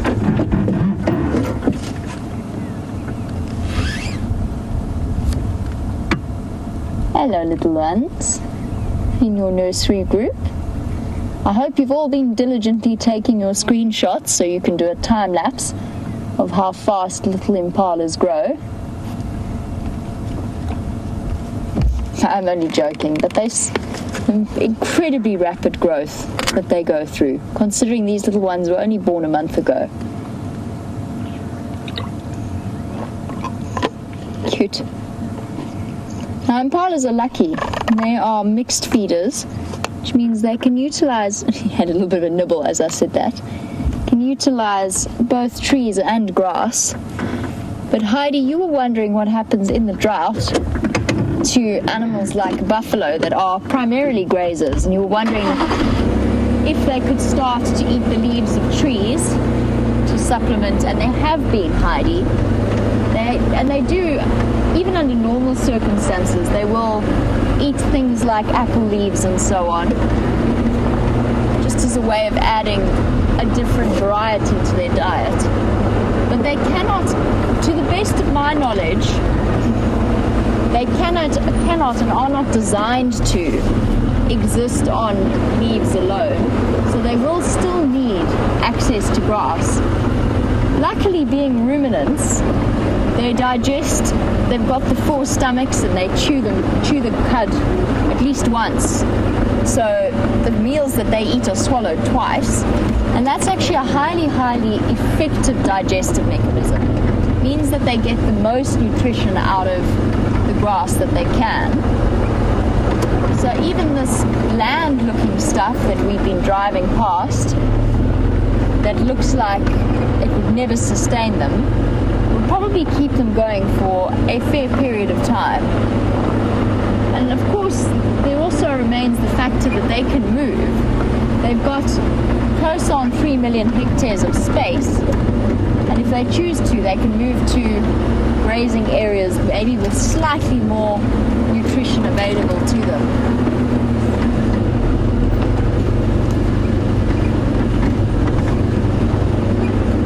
But we will see them, and I have noticed an increase in the number of buffalo I've seen eating leaves.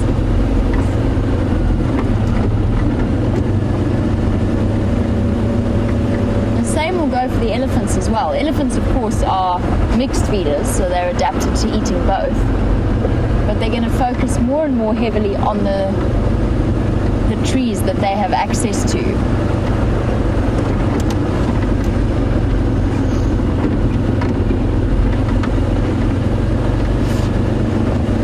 Hopefully, we start to see some relief from this drought.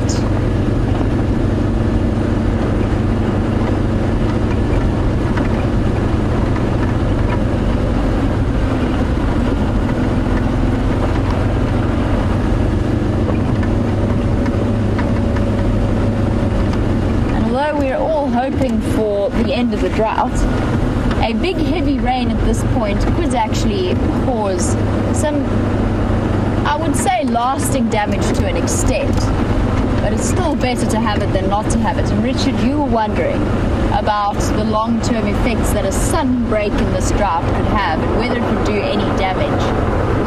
It would, to an extent. We chatted a little bit when we were around Arathusa Dam about the fact that there's very little grass cover left, there's hardly anything, and there's no real perennial plants growing through either.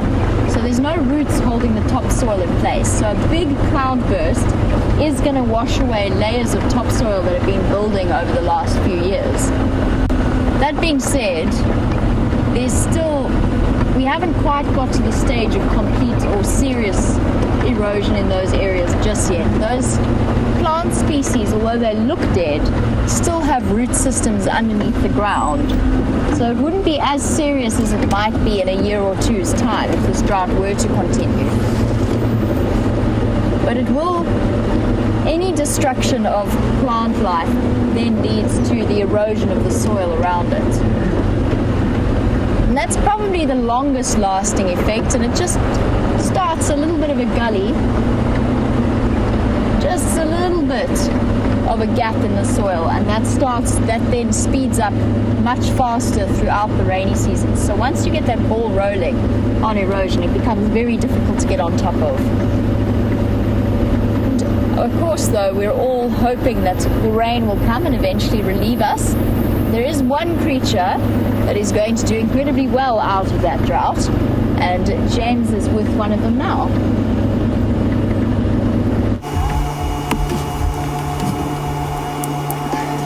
Right, well, we've arrived at our little den site, our new den site, and there are, as we first found here, the 8-month-old, well, roughly 8-month-old, we think, Then to the left of that, one of the other adults, who I think is the mother of this 8-month-old. I might be wrong.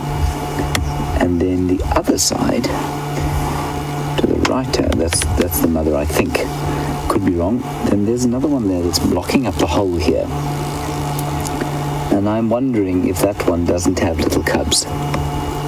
And so I'm not going to go anywhere for the next little while until I'm relatively sure that she either does or doesn't have cubs or a cub, a little one lying in the hole there. So just to reiterate, this is not the same den that we've been going to most of the time. I know I've spent a lot of time in that den learning a huge amount about these spectacularly magnificent creatures. Complex social structure. We've been watching amazing sort of demonstrations of the matriarchal social structure at the other den. And this one, we're relatively newcomers to. We don't really know what's going on here. So let's sit for a little while and see what unfolds. You might be able to hear the sound of a spider hunting wasp flying around. And it'll be looking for baboon spiders to sting and lay its eggs in. But otherwise, all is, as you can see, complete and absolute peace.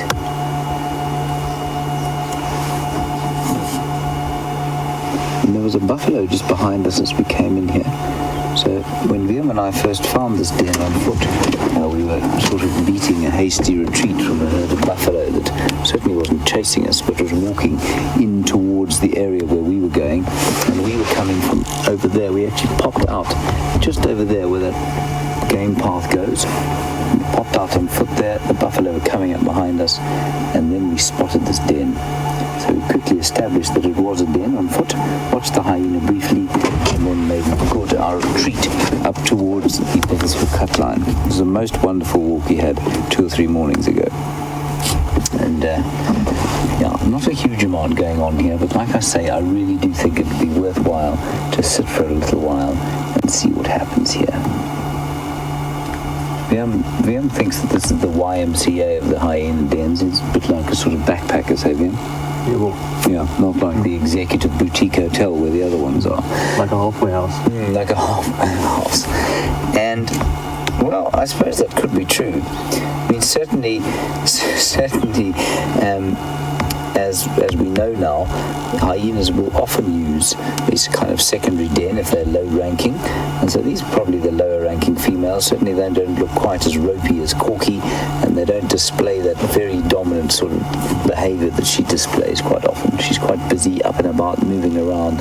Anything else that comes near her, she gives a little nip to. But I think that the den is actually quite an attractive one, Liam. Well, maybe not a particularly fashionable neighbourhood, but maybe like a small holding out of the main part of town.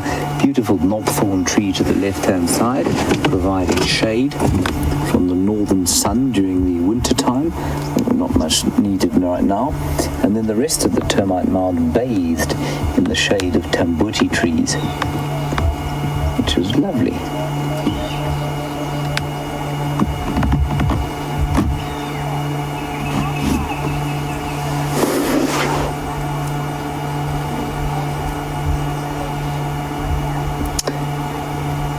Now, Julie, you're in the UK, and you want to know... Oh, come on, call. Let's see if this one will call a youngster. No, too exhausted. Julie, you're in the UK, and you want to know about the rivers and where the nearest river would be from us. Julie, I'm going to happily tell you, but I'm going to suggest also that you have a look on Google Earth, because you get a much better impression from a diagram. And while I would happily get out and draw you one here, I think that would probably chase the hyenas off. So the best thing to do, the nearest river is probably about 7 kilometers as the crow flies down towards the south, and that is the Sand River. And the Sand River is a perennial river, but I believe that it is almost dry at the moment because of this drought. So, that's not, I don't think it's going to maintain water for too long. It will maintain pools. It will certainly maintain water under the sand. And so the elephants can move down there. They can move big distances. So for them, that's no trouble at all to get down to the river there. And then other animals that would go towards the Sand River, wildebeest could easily move down towards the Sand River. Hyenas are certainly capable of doing that. Impala, not so much. I suppose if they were desperate, they could, but they're not big migrators, Impala. They really do like to be quite close to water. Just keeping an eye out for other visitors that might come through here of the buffalo kind. But the buffalo is looking at you he's got suspicion on his mind. He knows what you think of him. So the buffalo herds would absolutely move down towards water. They certainly can move sufficient distances. I think that you'd find the warthogs would struggle, and certainly the Steenbok and Duiker are pretty water independent, so they wouldn't really have to run down towards the river. Then if that river does dry completely and the elephants fail to dig pools for everybody to drink out of, the next closest river is the Sabi River, from which the Sabi Sands obviously gets its the first part of its name. And that, as the crow flies, probably about 30 kilometers, I would say. Yeah, about 30 to 35 kilometers from here. And in miles, that is roughly 20 miles from here to the south as well. That's a larger river than the Sand River. I doubt it will dry up, and the same animals could kind of make it that far. Wildebeest, elephants could go there. Buffalo, if they had to, would go there. Hyenas could make it there, although these guys would be crossing over probably 2 or 3 hyena clan territories if they went down that far, and I don't think they will. What have you heard, Liam? Cracking. Another buffalo, I bet.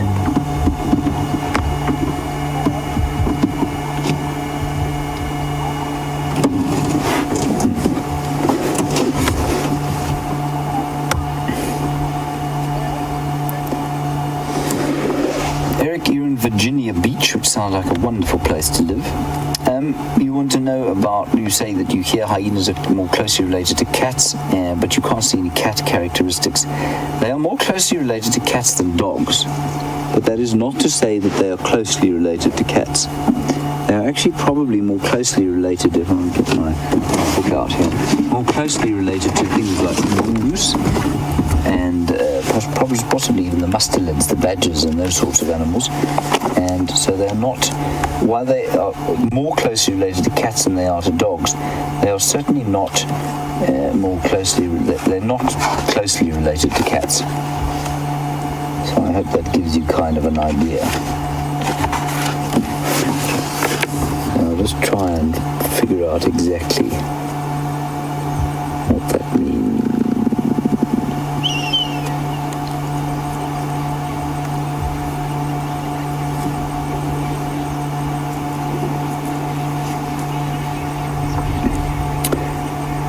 So probably more closely related to, not the mongoose, well, maybe the mongoose, but certainly the viverids, the civets and the genets,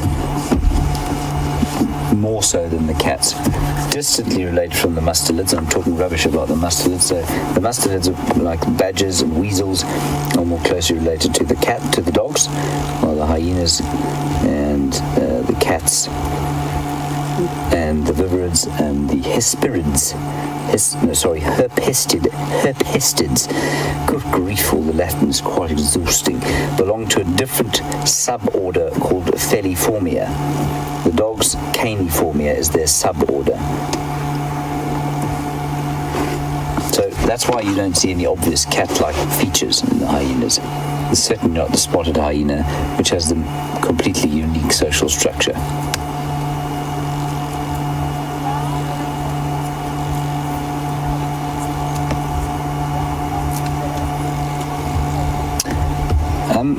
Star Lane, very nice question. You want to know if newcomers come out of the den right after birth when the mum calls. They have to if they want to eat.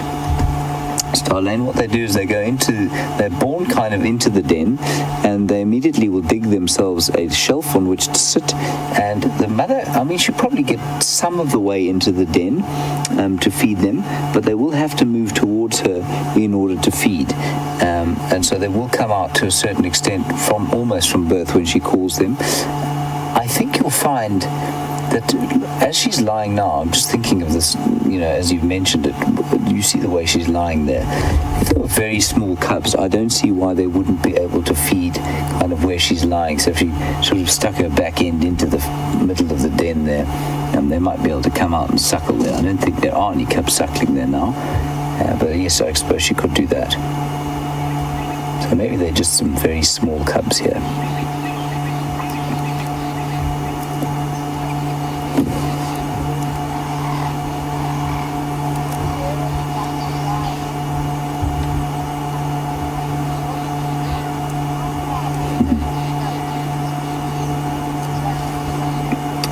Another wonderful question. It's just amazing how astute some of our viewers really are, despite the fact that I think very few have actually been here.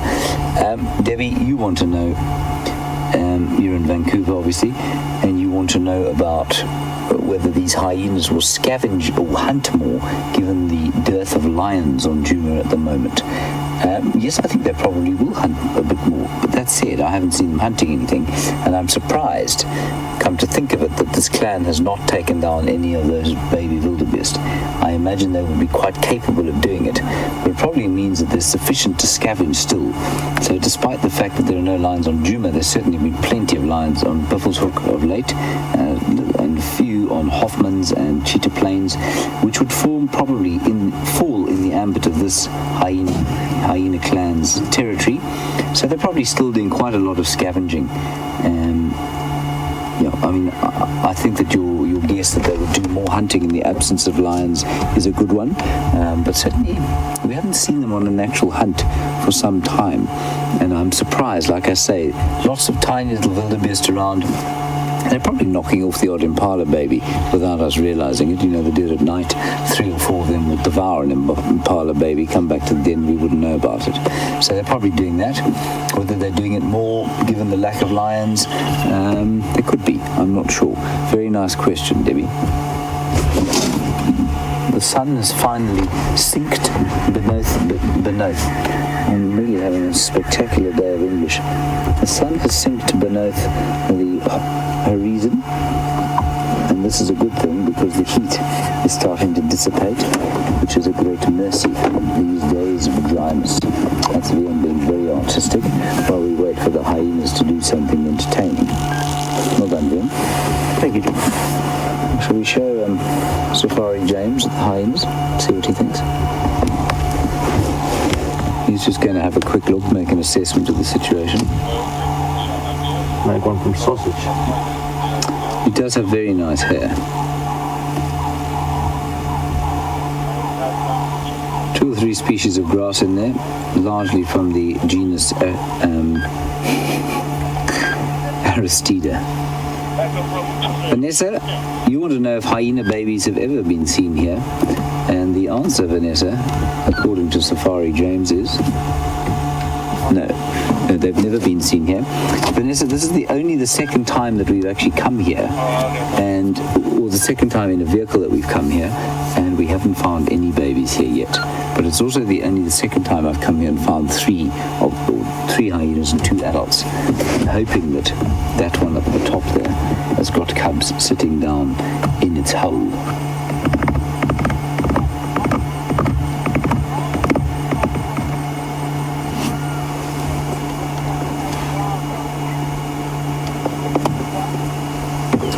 So Elise, yes, you want to know about their hunting technique, and do they kill the same way that wild dogs do?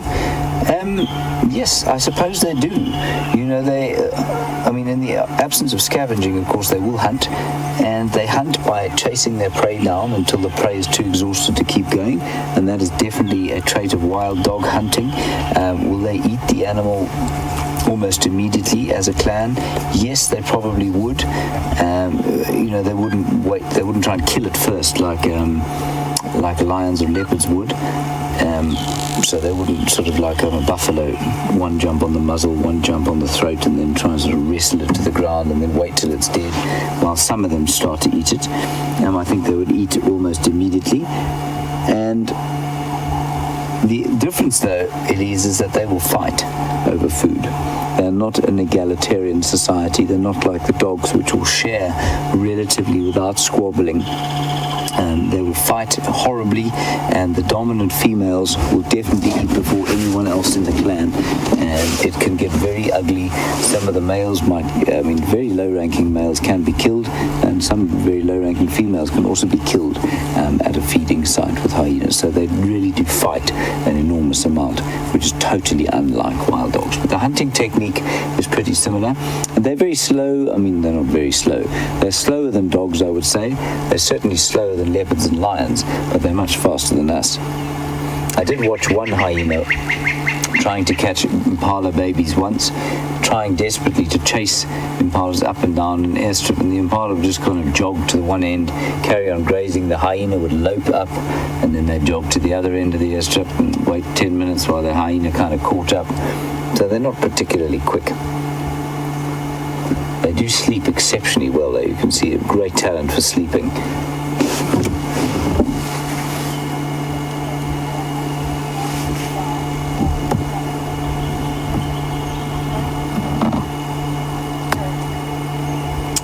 Joseph, I don't know if I can answer your question. You want to know about...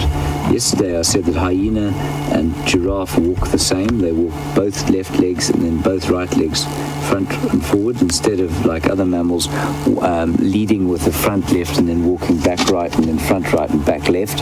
And you want to know that's because they've both got a sloping back. I'm going to say no, because a wildebeest, for example, walks exactly like I've just described: front left, back right, front right, back left. That's how they walk. They've got a sloping back, and their design is very similar to hyenas. And interestingly, when they're walking, that's how they walk. A hyena doesn't trot like that, though, I don't think. I think a hyena trots. If a hyena does trot, it will trot in the same... It's kind of a front and back opposite, and certainly when they're cantering along or loping along in that 3-beat canter, it'll look like all the other animals do. Same with the giraffe. And so I'm not sure that it isn't actually just coincidence, to be honest, but I might be wrong. Come on, call out the little one, please, come on. Asking very nicely.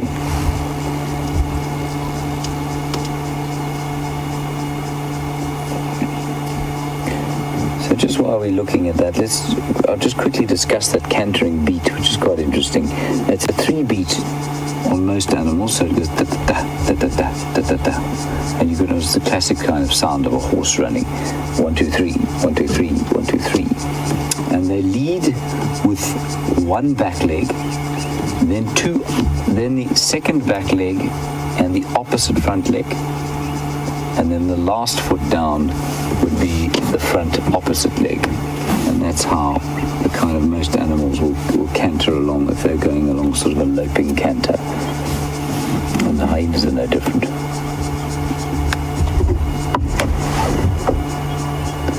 This one has either spotted a bird that it quite likes, or is smelling something on the air.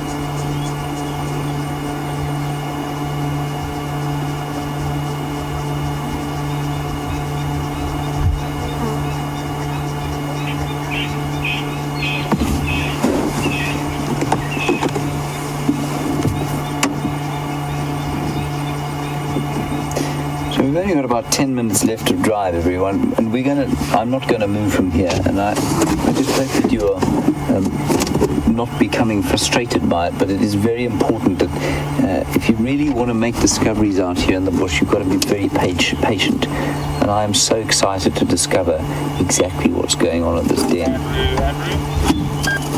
So if you don't mind, we're going to stay here for the next 10 minutes.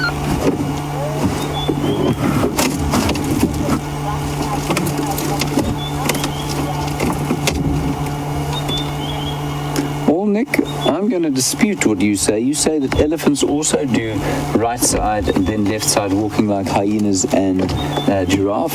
I'm going to dispute that and say I don't think that you're correct.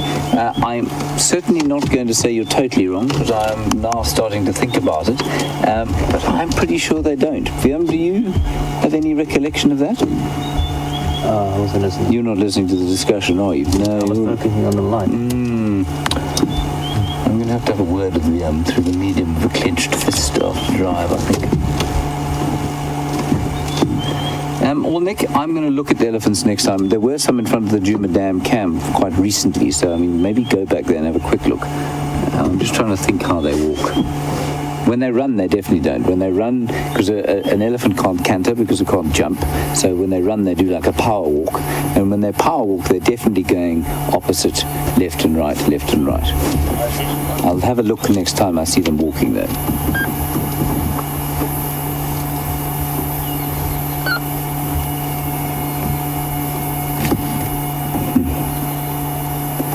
And they are sleeping like champions today.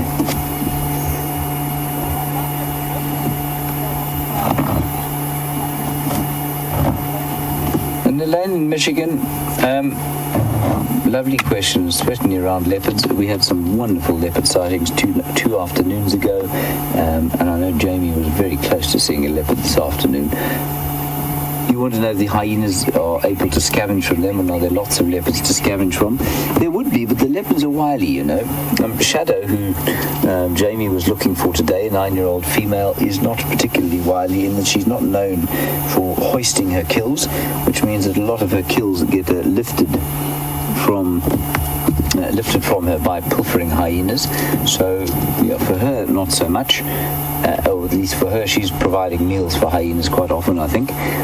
But many others will lift their kills into trees, and the best chance a hyena has of stealing from a leopard is if it hears the kill actually happening. And that, you'll find, is where they do most of their scavenging. They'll hear a kill happen, they'll rush in and grab it before the leopard can drag it up a tree or get it into some thick bush. Certainly, the last time we saw Shadow kill, we were on live TV, of course. Peter saw her kill an impala, female, adult female impala. She killed it. Hyenas came in from nowhere and grabbed it and took it away from her, and that was the last she had. So that's quite common, and they do the same with dogs. If they hear wild dogs killing, they'll come rushing in if there's a big enough group of hyenas, and they'll try and steal whatever the dogs are eating. But a big pack, we've got nice big packs at the moment. Investec pack is 14.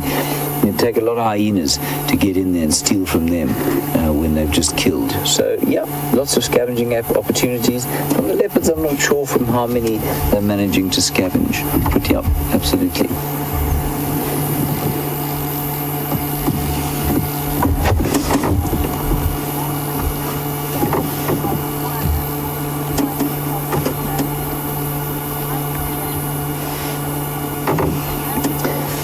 You're in Illinois, and you're under the impression that Botswana hyenas are bigger and scarier and nastier than the ones that we have here. Mia, before I can answer that question, I'm going to need to find out from you why you think that. Where have you got that impression? It may be from documentaries. Certainly, if you look at a documentary like Eternal Enemies, I think it's Eternal, by the Jouberts, Derek and Beverly, wonderful filmmakers, that sort of, I think that put them on the map, an iconic film about hyenas and lions, and that might give you the impression that the hyenas there are slightly meaner than these ones. But Debbie, I'd say absolutely not. I think they're exactly the same size.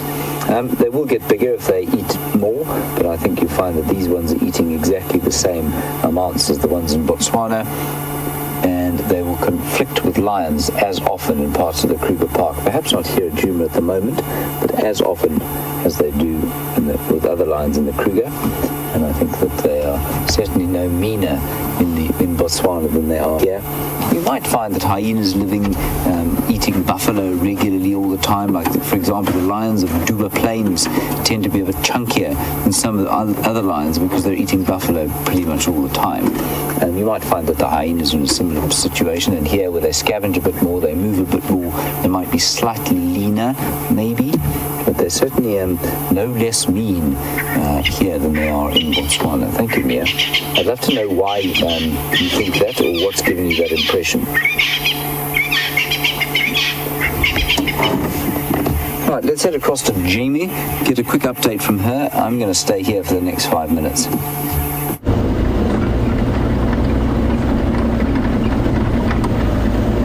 Unfortunately, no sign of Shadow, but at least we'll be able to have a starting point for tomorrow morning's sunrise safari. And hopefully at some point during the night she makes an appearance, but keep an eye on the Arathusa Dam camera, because there's a really good chance, having gone through the heat of today, and it has been unbelievably hot and so dry, there really is a good chance that she's going to try and come and have a drink. She might try and get to the freshest parts of the dam, maybe along the outskirts somewhere. But yes, very good idea to keep an eye out for Shadow overnight. And we'll follow up with her tomorrow morning and see what she's been up to. Brian and I have been entertaining ourselves with our best Woodlands Kingfisher impression, which is, I think, probably the most impossible bird call to imitate out there. I've been trying to do it. It's hard as well when you're incredibly thirsty, but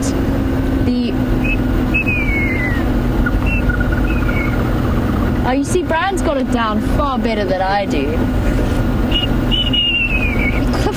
It's impossible to whistle. It's impossible.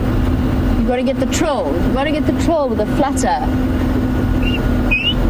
No, it's gone. Probably Mr. Hendry could do a perfect one. Spot on. I bet you he can, Brian. I bet he could do a perfect Woodlands Kingfisher impression. But I've yet to meet one person, and I think Brian is probably the best mimic I know out here in terms of animal noises. So I challenge you all at home, see if you can imitate the call of a Woodlands Kingfisher that you're all so intimately familiar with, and let's see who comes up with the best one. Possibly people might think you're crazy, but that's okay, because we understand. Well, it's been a lovely afternoon, ladies and gentlemen. I've really enjoyed sharing it all with you, and thank you to Brian for his usual amazing camera work. The thumb is making an appearance as well. Always keep your eye out for the thumb. Have a wonderful day wherever you are in the world, and we'll catch you tomorrow for the sunrise safari. Cheers for now.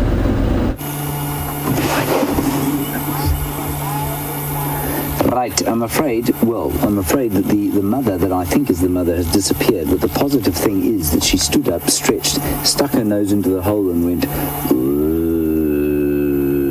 which basically is how they call the youngsters out. Maybe she was saying, I'm going out for a night with the girls, stay in and don't come out. I think the best approach is going to be to try and come here tomorrow morning and see if something doesn't happen. This one is limping. Wonder why. Just getting a little bit closer to Mum.